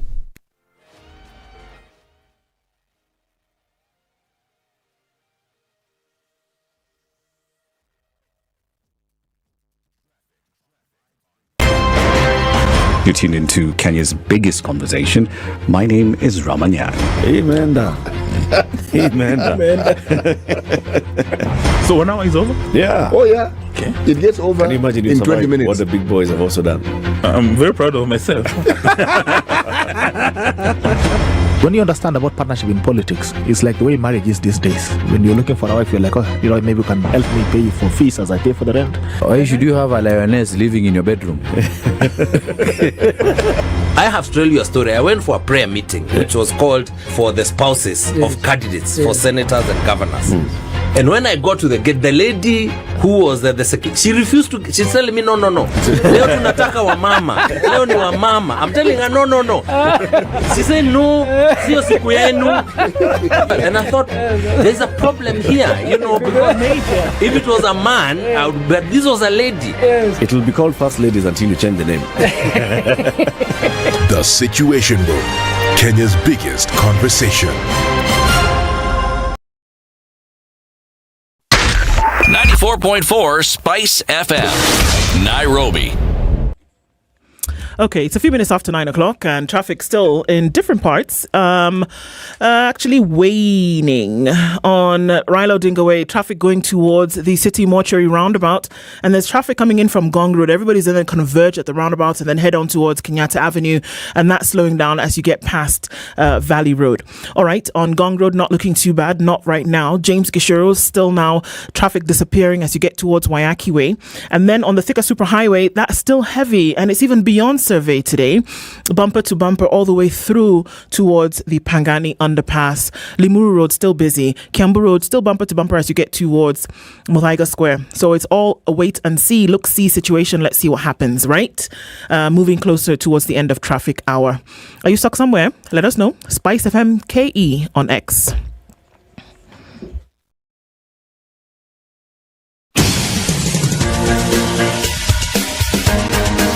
This is The Situation Room, the home of hard-hitting political commentary and penetrating insights about the state of the nation. This is a talk radio experience like no other. The Situation Room, a place for hard truths, debates, and elevated conversations. The Situation Room, witty, political, engaging, deep, controversial. In the room, we have C.T. Muga, researcher, academic, seasoned political observer, a fountain of wisdom in these politically uncertain times. Ndu Okoh, Nigerian by birth, Kenyan by choice, communications expert, Pan-Africanist, a truth seeker and believer in people power, and Eric Latiff, agent provocateur, the man in the chair, seasoned journalist, news hound, a man who believes in punching up, not down. This is The Situation Room. The only way. At 8 minutes after 9 o'clock, we're into the final hour of Kenya's biggest conversation this morning. And so we're going to have a spam attack conversation now. Okay, but before that, Spice FM had turned 4 years old. Imagine 4 years of every day bringing you conversations, music, highlights, sports, and all sorts through the day, Monday to Friday, and then into the weekend. And we want to thank you for the amazing journey being with us since 2019. To commemorate it, we invite you all to the Ngong Hills Hotel. It's going to be a special Spice FM birthday on the 7th of October. That's this Saturday for a special spiced up night. It's in the house. You'll get to meet all your Spice FM super hosts. The party begins at 7 p.m. until very late, and we want you to dress grown and sexy. See you there. So it's going to happen this Saturday, and thank you for being with us every minute for 4 years. Happy birthday, Spice FM. And while you're thinking about what to do on the 6th of October, if you work in an organization, the eligibility and participants for the upcoming EYA Awards is an initiative by the Federation of Kenya Employers. So what is the eligibility requirements? You have an organization that processes and creates sustainable enterprise competitiveness, resilient productivity, alongside industrial peace and harmony. The awards create a platform for identifying, recognizing, and promoting excellence in the corporate space, and you can be part of that. They take place on the 6th of October at the Safari Park Hotel. What you need to do is log on to www.fke-kenya.org. And the EYA Awards, which is this category of the Employer of the Year, it gives an opportunity to recognize those organizations that are doing a good job. So log on and then participate come the 6th of October. We're getting into the final conversation for this hour, and folks often ask the question, when I'm spammed, when I'm hacked, what exactly then am I supposed to do? Asking the questions, okay, so how do we get around this? What is your next recourse? George Juguna is the Director of Information Technology at Safaricom PLC, and he's our guest again this hour. George, good morning. Good morning, and happy birthday to you. Yay, happy birthday. So, it'll be happy birthday for the next 1 year, and then when we turn 5, we'll start again. So, thank you for being here this morning. Mm-hmm. And, we're talking about some uncomfortable things. And saying then, okay, so then what are you supposed to do when all your data is lost? Somebody has hacked me, my data has been compromised. And when they come for my data, then what am I supposed to do? We'll go into the nitty-gritty of it. But, let's welcome you with the T, and CT has it. Our proverbs for the whole of this week come from the country of Uganda. One can claim to have many friends until they fall on bad times. Yes. What do you think about that, George? I've actually written, this is one of the things I was most looking forward to. Of the proverb, to hear the proverb. And because African proverbs have a way of hitting home, and sometimes when you hear it in vernacular, it even hits. Yeah. So I do like it. I think for my reflections on Ugandan literature certainly is burdens, and I still try to remember that quote about too much ambition and too little ambition. So I'll see you after the show, so you can tell me. It was something like Tinker was telling him, too much is bad, too little is good. Yeah. So, but certainly it is true, because in the good times, everybody is with you and wants to be associated. But then when you face certain trouble, or maybe sometimes you stink, I think it's only true friends who stick close. It's true. Actually, at some point we forget. It's not that they're not true friends. They are, for instance, like you, there are people who are true friends of your job and your title. We have people who are true friends of the fact that we work in media. Yes. And the moment that isn't there, yes, and it's just you without the trappings of the job and the title, then somehow that friendship. But then we flipped the question and asked about what sort of friend are we? Yes. Are we also that fair weather friend, or are we a different kind of friend? That's the question we asked ourselves. They're with you for what you have and what you do, not who you are. No. Who you are is secondary. Right. Yes. So to get into this conversation, as a director for information technology, and then, pegging on this conversation, what exactly do you do? Are you a super spy for technology? What exactly do you do? Jeez, that's really fantastic. Isn't title. it? I've never thought of it. I think I'll tell my team I should be called a super spy. But the core of it is we need to ensure that our services that we offer our customers are always available, what we call always on. But also there's always secure. That's as equally important. You can be on but not secure. That means you have a pipe open and everybody's coming through. So we need to make sure that the good stuff is coming through and keeping out things that are not good. But also, I think core to it is being part of the innovation and product solution development.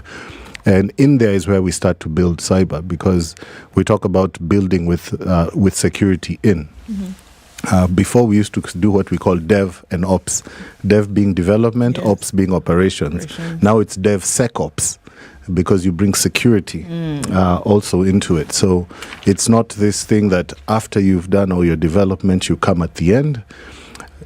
You actually have it in the building. But I think one of the more exciting parts of my role is people, and just seeing how we can grow digital talent and cybersecurity. The topic today is one of those core areas, whereas we've been actively working to build capability. But Safaricom's vision is to be a purpose-led technology company by 2025. I think we're right at the center of that, because that means moving from this telco with the fintech M-Pesa to a tech company. IT is very much at the center of that transformation. And then we need to build talent, not just within our organization, but also within the industry, because we are a part of our community, a country, Kenya.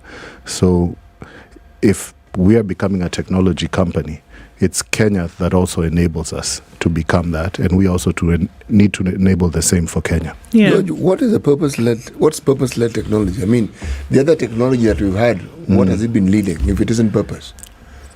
That's a good question. Safaricom, we believe our purpose is transforming lives. So it's not just about being any other technology company. Repeat that again, George. Your purpose is? Transforming lives. I see. So the money you make is incidental. the money you have people and purpose before profit. Yes. Okay. So cybersecurity has been front and center of our conversation, especially when there was the possibility of a threat. And we saw on national platforms, right? And then After that, people were looking to orbs and all kinds of things were going on, and then data purportedly stolen or not stolen. It's been front and center of the conversation, at least for a few months now in Kenya. What would you say is the state of things? Are we always under threat when it comes to our data then being stolen or compromised? You know, I have to be honest, and I know you're going to ask me difficult questions. I know this is being recorded. You are under threat. We are all under threat. And the fact of the matter, you know, the statistics just from last year is that the losses just last year from cyber globally was $8 trillion. So that number, every year, it grows. And the US alone was reporting 10.3 billion. And anytime you hear these numbers, know that what is not said is much more than what is reported. Okay, George, when you talk about a loss of $8 trillion, what are we talking about here? That your data is lost and what? Then somebody sells it on the black market? Yes. Or you kind of like pay ransom? It's like somebody being kidnapped. In this case, you are cybernapped, right? And then in order to get your data back, you have to pay. Is that what we're talking about in terms of losses? No, so it's ransomware. It's people accessing your bank accounts. It's people stealing critical information that and using it sometimes even not just against you, but even perhaps to even compete. But ransomware has been on the rise, and on ransomware attacks, most of the time they want to be paid on Bitcoin. And even the Bitcoin guys have been hit. And so it's just a constant threat here that's evolving. And when you talk about the selling, that's the dark web. And the same way you think about the World Wide, join a hotspot and all your things are just taken. But the craziest one that we've seen, and it's now being used, is where your computer, your phone, is being used as an attack vector. Okay. So I want to hit all of a bunch of people. So you've just left, I see out here probably 500 machines or something. All of a sudden, they're attacking systems of the government of Kenya. And you're like, but me, I was in the studio. Nothing was happening. So now that's the level of sophistication that's coming about. Where is this happening? We've seen it even here, and so we call them. Sometimes you'll hear us talk about bots, and so you get some bots are actually attacking from your device, and all of a sudden you're seeing you think you're just on Microsoft Word and on doing a PowerPoint, but you're seeing your computer's capacity utilization and bandwidth is extremely high. Your machine, and so on one of the attacks, I won't mention which one, when we began to investigate where it's coming from, all of a sudden you're seeing friendly countries, all sorts. It's distributed, especially when you have what we call the DDoS, the distributed denial of service. That's when somebody just tries to jam so much traffic that good traffic in your systems go down. You think typically some of these would come from somebody is orchestrating it, and you can almost be able to pinpoint. But now you see it's CT's machine at home, and CT doesn't even know how to do a bot or how to send a cyber attack. Do a bot? I don't even know what it is. Don't know how to do a bot. And to do it, what do you need to do, or what do you need to buy? Yeah. You see, there's something I've heard of. This is a problem with reading. You come across information you don't fully understand and it disturbs you. SIM cloning. I have heard that people can actually clone your SIM and do very nefarious things with whatever it is that you have on your phone or in your bank account or other things that you normally use the internet for. Scary stuff. It is. I almost don't want to use my phone. You need to be very careful. You know, I tell people, and, you know, in organizations, I started my career in cybersecurity actually in the US in about 2006. And at a basic level, we were telling people, have a complex password. And people did not want it. And you can forget your password. That's a problem. That's a we say sometimes passwords are like underwear. Yes. It should be hidden. Anyway, let me not continue. But I don't know if you want to continue with that. Nobody should see it. You should change it regularly. So anyway, as we continue, I'll keep dropping this. But the fact is, people are thinking, why are you making life so difficult for us? Until something happens. And then you find it's that person who typically you'll have maybe your name or your child's name, your date of birth. Some people don't even go to the actual days, their years. So, 19, whatever. And so you have these systems that it's very simple. They'll just keep trying. And they'll try a number of combinations to do with things to you. And they actually crack them. And you see like a pin that we use for cards, a pin you're using for M-Pesa, it's 4 digits. You guess how many, I can just guess. How many combinations how you many, need to figure it out. It's not that difficult, is it? It's not that difficult. No. And so that's why then you now start having things like after 3 wrong attempts, lock it. And so people are like, no, why do you do it? Then you have to call. Then now we introduce then what we say 2-factor authentication, which means even if you got the password right, we need another factor. So sometimes it might be your thumbprint, it might be your face, it might be a code sent to another device. And so you're seeing this, and you'll see it on the most simple or complex of systems. Sometimes you feel it's onerous, but the inability to do it, you find yourself your phone and you're calling, and what happened, somebody is I'm online but it's not me. But you ended up giving those people access by making it so simple to take over your device. So, are we seeing a lot of this happening on a regular basis? And then because, you could be, and we've heard stories of this, happens quite often, that you'll say, okay, look, you're seeing a prompt often, but maybe you ignore it because you think, okay, it's just some random spam or whatever. And then maybe you check your accounts later and you find that, okay, somebody's been taking and it's minuscule amounts. So you're not going to notice. It's 5.8 shillings, 5.8 shillings, 5.8 shillings, and it could be done I don't know how many times. And that as somebody who's actually gotten into and you essentially taking your identity. Now, the interesting thing is that you're told, if you see this and it is not you who has authorized this payment, kindly get in touch. But by golly, by the time you get in touch with somebody, they've already taken half the thing. So what are you then supposed to do in the event that you sense something like this? Because like you said, folks are getting more sophisticated. Even if you have a Fort Knox password, they're getting more sophisticated, and they'll be able to crack if they were diligent enough. No, you're right. And now some of the things that we're deploying, we're beginning to use artificial intelligence around fraud protection. So you're here in the studio, and typically between 7 a.m. and 10 a.m. you're seated here. All of a sudden, from 6. Yes. So between 6 and 10 you're seated here. All of a sudden we see you've done a transaction in Kisumu.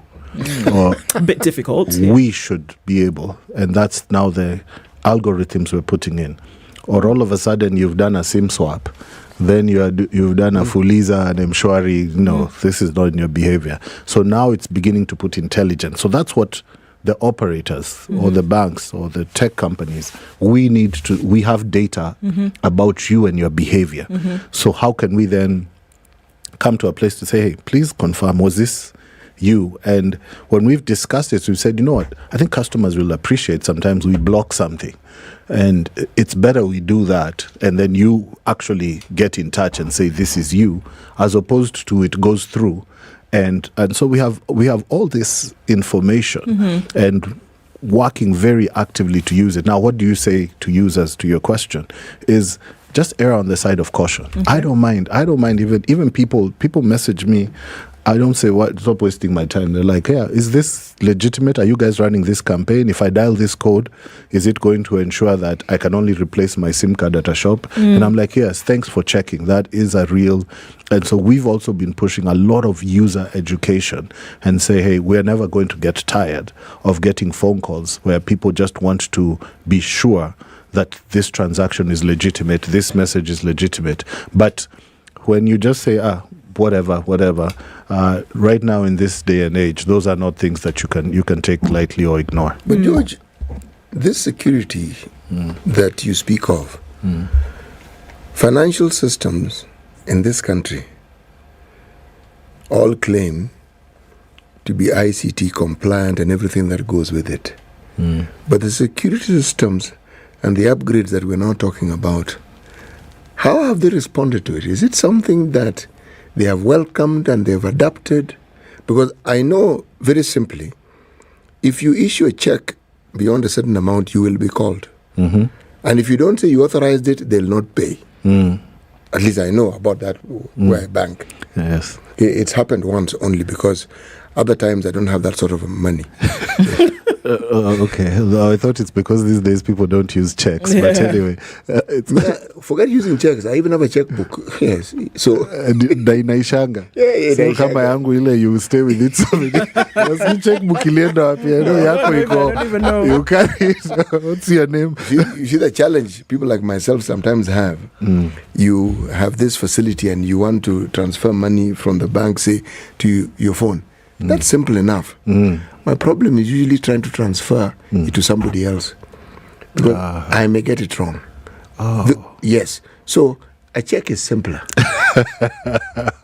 You need to save trees, surely. So then, you can get that one right. You are trying to tell me that one leaf that I use is going to kill a tree. No, okay. I'm going fair question. I'm going somewhere with this question, George. You see, there are people whom we read about and people we hear about who have lost money in this same manner that I'm speaking of. Somebody either clones your same or does something, and colossal sums are lost. I would assume that when money is rapidly leaving your account, and in some cases we've heard of other SIMs, it's not just one, but it's amounts that ordinarily don't transact. Yes. And the bank doesn't respond.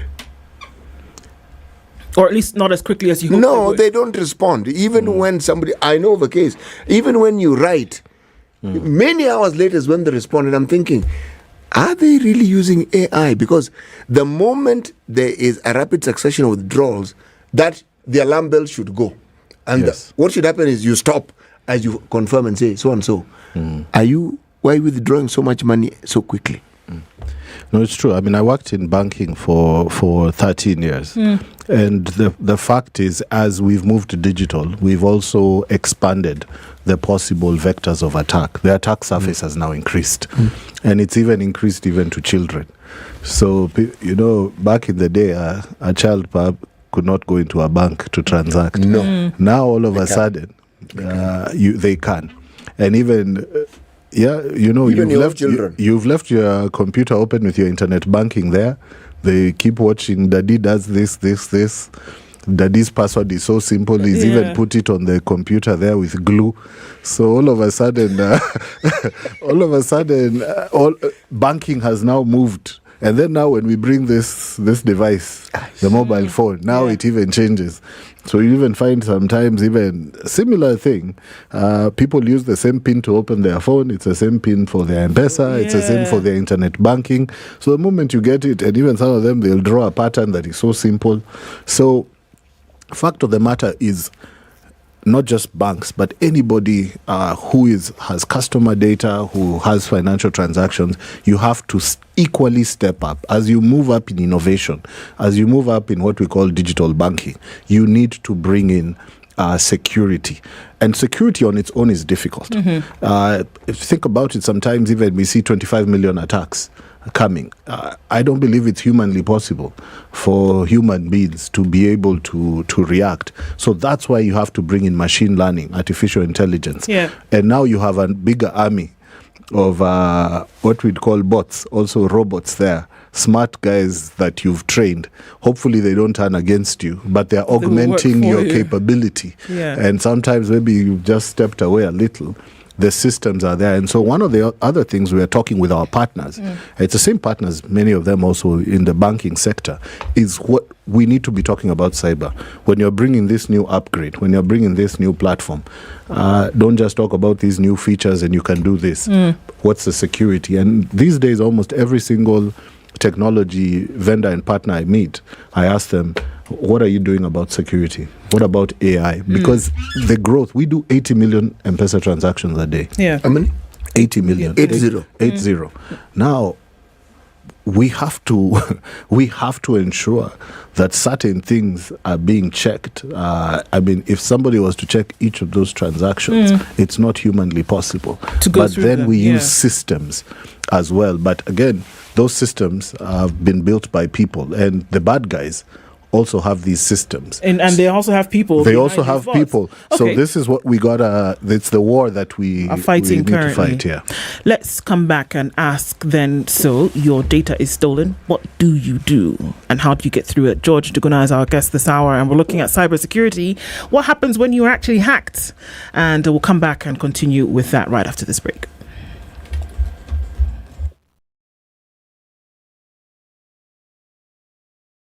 This is the Situation Room, the only way to start your day.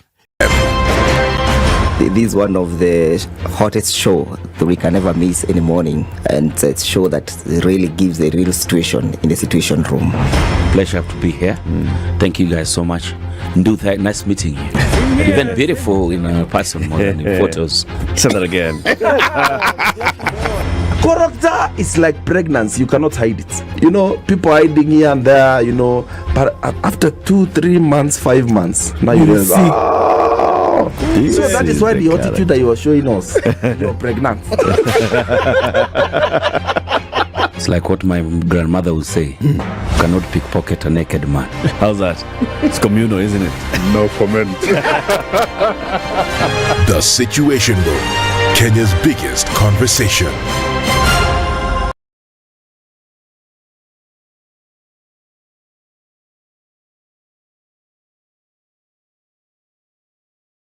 Some very nice, mature music. They really take me back to my days, and I can just feel young again and enjoy the vibes. Spice. I'm a big listener of Spice FM. You play the best music. This is 94.4 Spice FM. Business News with Spice FM. I'm Dennis Aseto. The Competition Authority of Kenya will open investigations into animal feed companies over price fixing. CAK says the inquiry will look into price, cost and quantity produced, as well as market shares and ownership, among others. This comes after 9 steel companies were fined 338.9 million shillings by the CAK in August for illegally increasing the cost of steel products. Chinese investors and business people operating in Kenya and East Africa will access banking services after the relaunch of the China desk by Absa Bank Kenya. The new desk, which is fully staffed with Mandarin-speaking professionals, will offer project and trade financing as well as foreign exchange and hedging, cross-cultural expertise and access to a global network of experts. Absa says that these will support growing trade between the two nations. Togolese passenger airline ASKI Airlines started flying to Nairobi from Lome as the company expanded its presence in East Africa. The airline will be flying 4 times a week between the two nations. Its expansion to Kenya now provides travelers with connecting flights to Abidjan, Abuja, Accra, Bamako, Bangui, Bissau, and Beirut. A housing sector activist is demanding prudent utilization of housing taxes to build decent and affordable houses in informal settlement as the world marked UN Habitat Day. Grassroots Trust for Community Organization coordinator Lawrence Apio said dwellers in slums deserve decent housing units. Apio proposed that the housing tax should be revisited to ensure proper structures are put online, mobile, and on radio. Instagram at SpiceFMKE. Mature, intelligent talk every morning. Spice up yourself.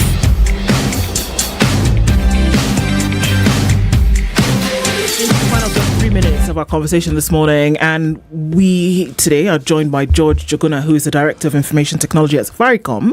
And this whole cybersecurity thing it's given people the heebie-jeebies and saying, okay, so can I really? And then a lot of people have made the decision to say, you know what, forget it. I'm just going to use a very basic device. I don't want to be involved in this thing, because the minute you connect to this, you get into this connectivity, then you set yourself up for the potential threat of attack. Now, are we saying that once you have put in the necessary safeguards that you mentioned, a password that's not easily penetrable, looking at making sure that you're not sharing this information, then what happens next? And I'm going to jump in with something really quickly. When we're setting up apps on your phone, for example, and the question that pops up is, would you like this app to track your activities across other apps? What should be your default answer? Because it seems to me as that is a wide gaping hole for anybody to then, you say, serve it up, please, come attack me. Okay, some of them do it for good reasons. So you're accepting what they call cookies. And these cookies are there, and they'll see your, how do I say it? Your tracks on the web. I think you need to define cookies, because CT now has gone to a culinary biscuits. Yes. So pretty much, I can almost say you're on the web. You have searched for, you've used Google. And they tell you we use cookies to do this, and the other. What are they telling you exactly? Essentially, they're saying you're allowing us to track the activity you're doing and to keep it. And in some cases, if you read, say that they can be used for advertisement. So what happens is you'll notice that you might start getting ads. Let's say CT were searching for, I wanted to say... Please just say Mercedes-Benz. Okay. Because... I don't know where you were going, George. Weightlifting machine. Okay, fine. Protein. Right. Yeah, okay. Protein or creatine.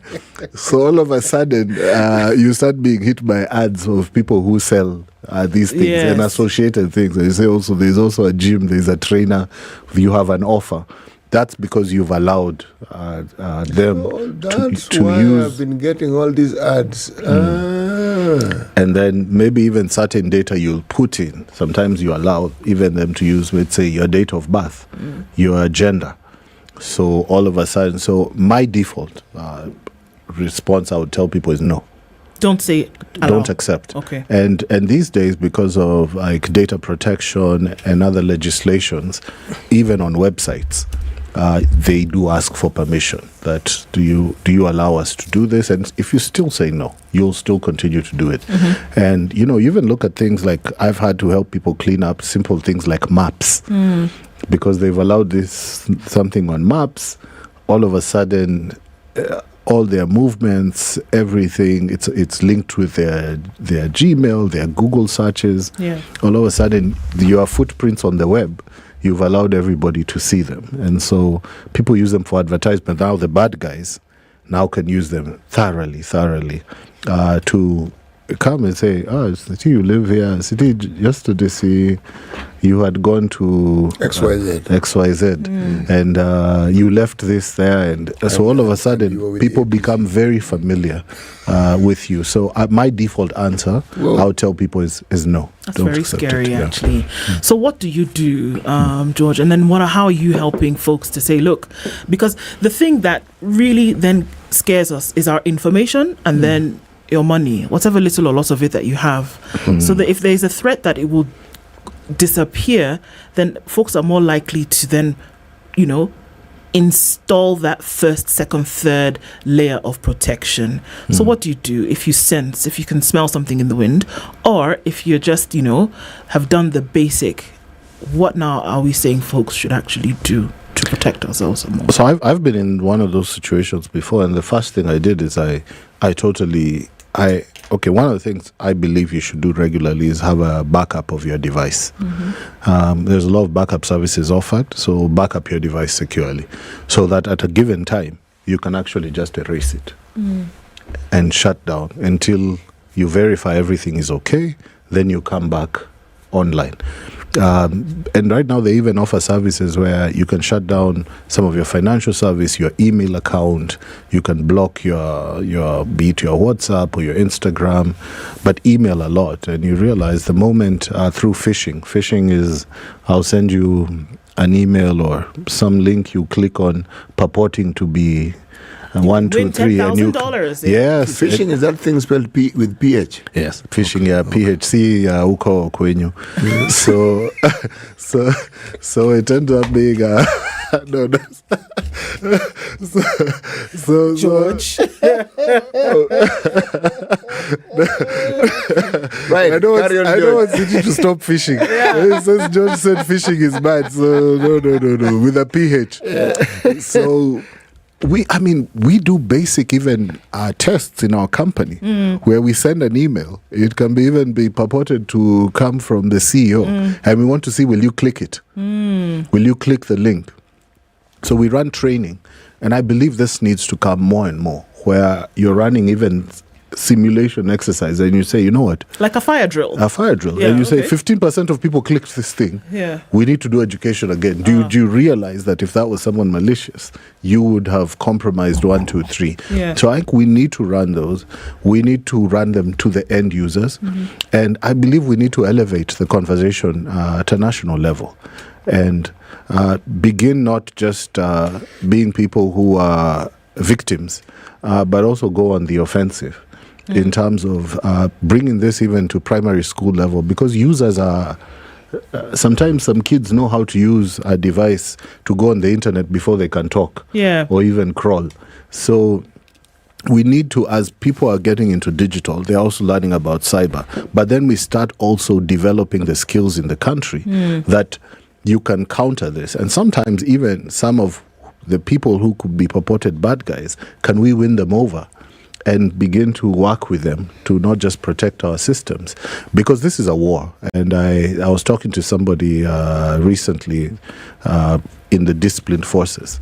And I said, these days, the battle is not where you think it is. You talk about things like drones and the ability of, through a cyber attack, to bring down a telecommunications network. So that's all of a sudden the country can't communicate. Then you bring down electricity. If that's not an attack, I don't know what is. And then it persists for 1 day, 2 days, a week. All of a sudden, the markets are crashing. And so you don't even need to lift a gun. And all of a sudden, you've really bombed a country. You're in a state of war. You're in a state of war. And so we need to start building this as a critical skill. And recently, we had an engagement with the PS Ministry of ICT as the private sector, and we said we need to work together because the nature of this is not one organization that can be able to fight it. We need to have a coalition where we bring private sector and public sector and even academia together, that we are now doing research in these areas where you see this and we're able to do the necessary investments. You think about it, when you have a very massive attack coming into a country like Kenya, and a lot of our internet comes through the undersea cables, you ideally should do something called scrubbing. So now let me another word. So you have scrubbing centers that pretty much remove, they study again through machine learning, apply AI, you study what is bad traffic, and you ensure the traffic doesn't even come into the country. And so those are large investments. Some of the nearest scrubbing centers for us actually are in Europe. So, but then when you start to go through scrubbing centers in Europe, you're dealing with latency. But then if we do collaborate, perhaps even not just as within Kenya, even as a region, and say, we're going to make sure that within our region, we have a scrubbing center that it's now at a national level, a regional level. We are protecting the traffic that is coming into our country. And then, because sometimes dealing with when they're in here, it's a bit different. But when you're having all these attacks coming from all over the world at a drastic, and it's just coming through the same pipe. So how do we make sure what's coming through the pipe is clean? So we need to elevate it. We need to train. And as people perhaps used to talk about being in various disciplines that were seen to be wonderful, I would say cybersecurity is a great career path that one can take. I met a young man, last part, 27 years old. He told me he lost money. Someone scammed him, some cryptocurrency. But what he decided to do is come up with a system that protects people from such things. And, you know, he was just walking me through it, asking my ideas. And I said, that's the type of mindset that we need to have, where we don't just say, let it go. We say, what can we do? Even if you lost, can you ensure that somebody else doesn't lose? So some of it is training, some of it is developing systems, some of it is processes, but we need to take this the way we take every other form of security, if not more seriously. You know, here we are using phones, using the internet, and we think that's all that's happening. And then here you come, George, with this scary story, very, very scary story of what actually happens. And a whole world of possibilities, positive and otherwise, that it's opened. So it's like an alternate universe altogether. Because here we are going about our business. And then there's this other reality, this cyber reality, where there is so much happening. And because we are now in the throes of this particular information age, we can't escape it really.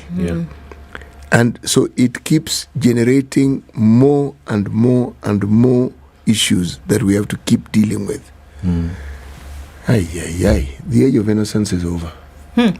Isn't it just? Do we go back to the dark ages? The dark ages were good. Well, good.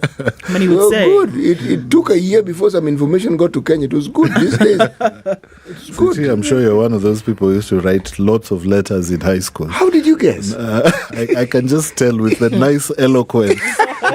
Jaber, when I see you, I can't stay in this school. I'm waiting for the next music festivals. Now it's just an SMS. Now it's an SMS. You broadcast it to. And you can even tell when they've not read it. Yes, debate. No, you are in debate club. Look, so there's also risen, George, questions. And somebody who has all our information, like Safaricom, for example, you have everything about us, isn't it? You're dealing with our information when we were born, all of this. The other day I received a couple of months ago, happy birthday from Sarah. I was like, okay, thank you very much. So you know everything about us. You handle our money on a daily basis. And so, of course, conspiracy comes into play. And then the question is, how can you guarantee the safety of this information for the millions of people who are using this service and this platform on a daily basis, that they then can't be victimized by the very system that they use every day? No, it's a very good question, and I think it would be very wrong for any organization, including Safaricom, to say, hey, we figured it all out. No. I think as we put in systems, other people put in systems, and these threats evolve. And so if someone asks me what keeps me up most at night, it's actually cyber.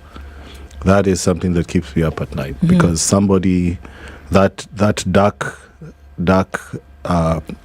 type of conspiracy and people working together and coming together really with intelligence and lots of information to attack our systems could really be could bring down so much. And one of the most important things that I talk about is digital trust. We can't lose it. It's the same way you have trust in a bank. When you take your money there, you walk away and you don't keep coming back every day to check. Except is the money still CT. in the the CT goes back and says naweza ona ile pesa yangu, then you realize mbona mnanipea 500 na ileta 1000. But the fact of the matter is you have that trust. We as practitioners of technology must maintain digital trust, because if you lose it, that's how you see people stop using your systems, because one attack took place. I think we want to be transparent, and certain things happen. We are one of the institutions where you will hear DCI.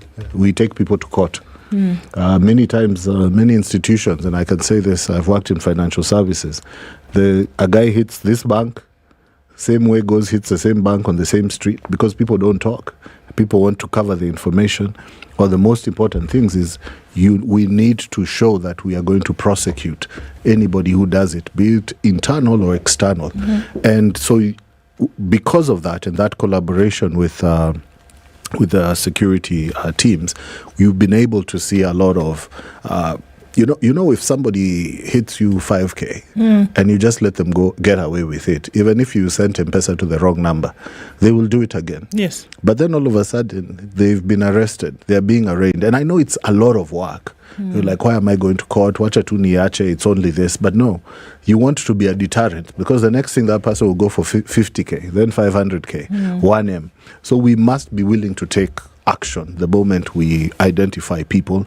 As an institution, it's an area we invest in, I think held liable by multiple organizations, regulators in terms of reporting, in terms of accountability, also with our board.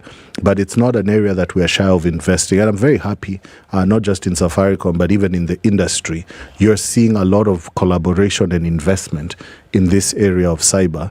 And I believe this will not just protect people, but also act as a deterrent when we collaborate more. But also to say, we don't have all your information.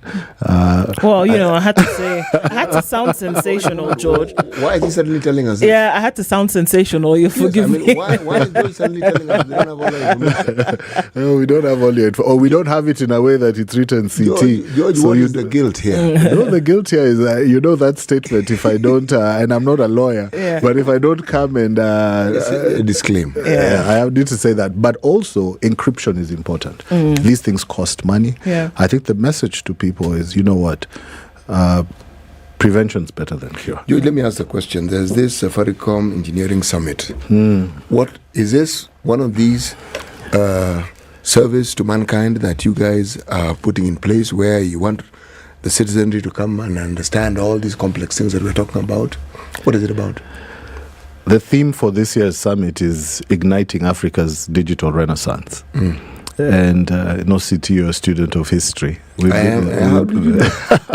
So we believe that if you look at the Renaissance period, about the 14th, 15th century, it was a period of rebirth. It comes from the French word rebirth. And that's when you saw a lot of art and architecture and music in Europe, especially in Italy, coming alive.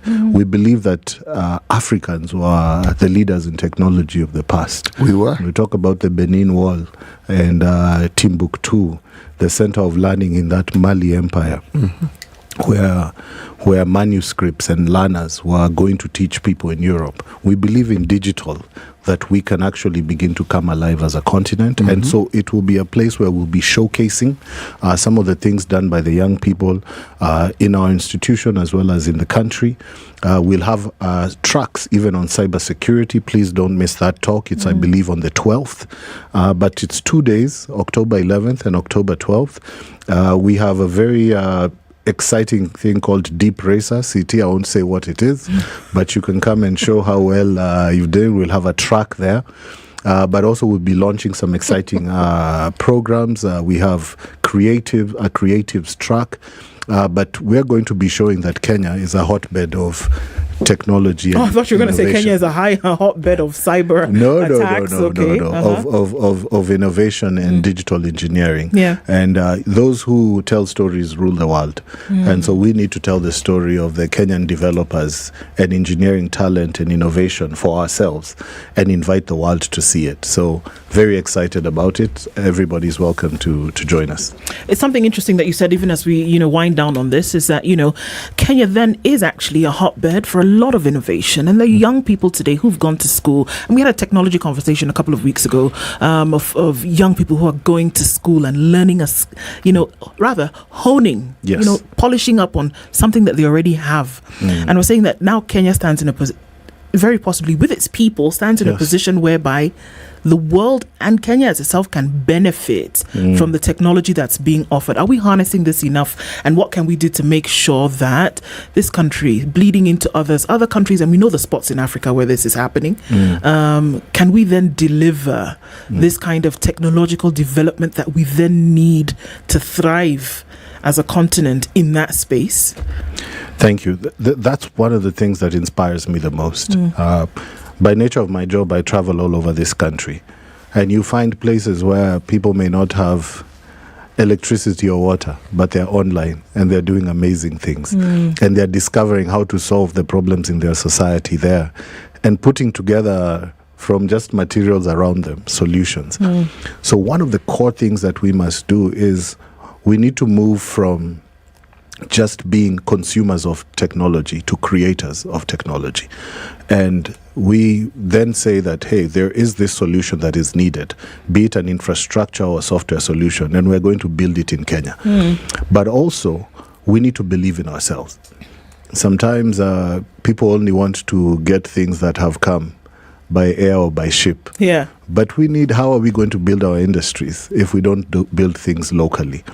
But also, we need to move from just doing the basics to what you are saying, honing it as a craft, where we move we're not just at practitioner basic level. We actually become experts and masters. And that's one of the things we're doing in AI as a technology, saying, hey, as Safaricom, we want to take AI and we want to see how we can build centers of excellence. Can I squeeze something in there really quickly? Children are in school.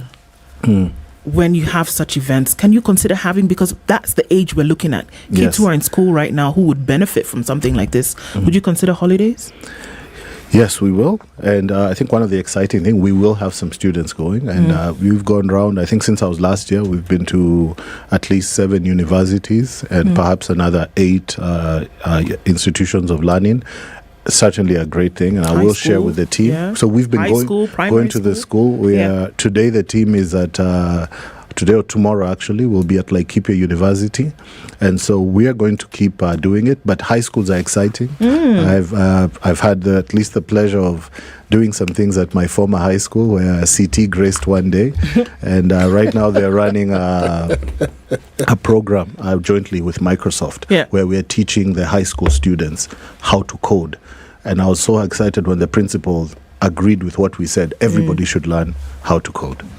George, always exciting having you here and thinking about the things that can actually come about from technology, and not just at a corporate level, but learning across the board. Thank you for being here this morning. And of course, definitely a conversation that can continue and should continue. Asante Sana for being in the Situation Room this morning. Everybody who's contributed, listening and contributing, expressing, and your comments across board. We do it again tomorrow morning at 6 o'clock. Enjoy the rest of your listening on Spice FM after this, getting into Sugar and Spice, and then the Spice Drive later on. And we'll be back with you at 6 a.m. tomorrow. Good morning. It's 10 o'clock.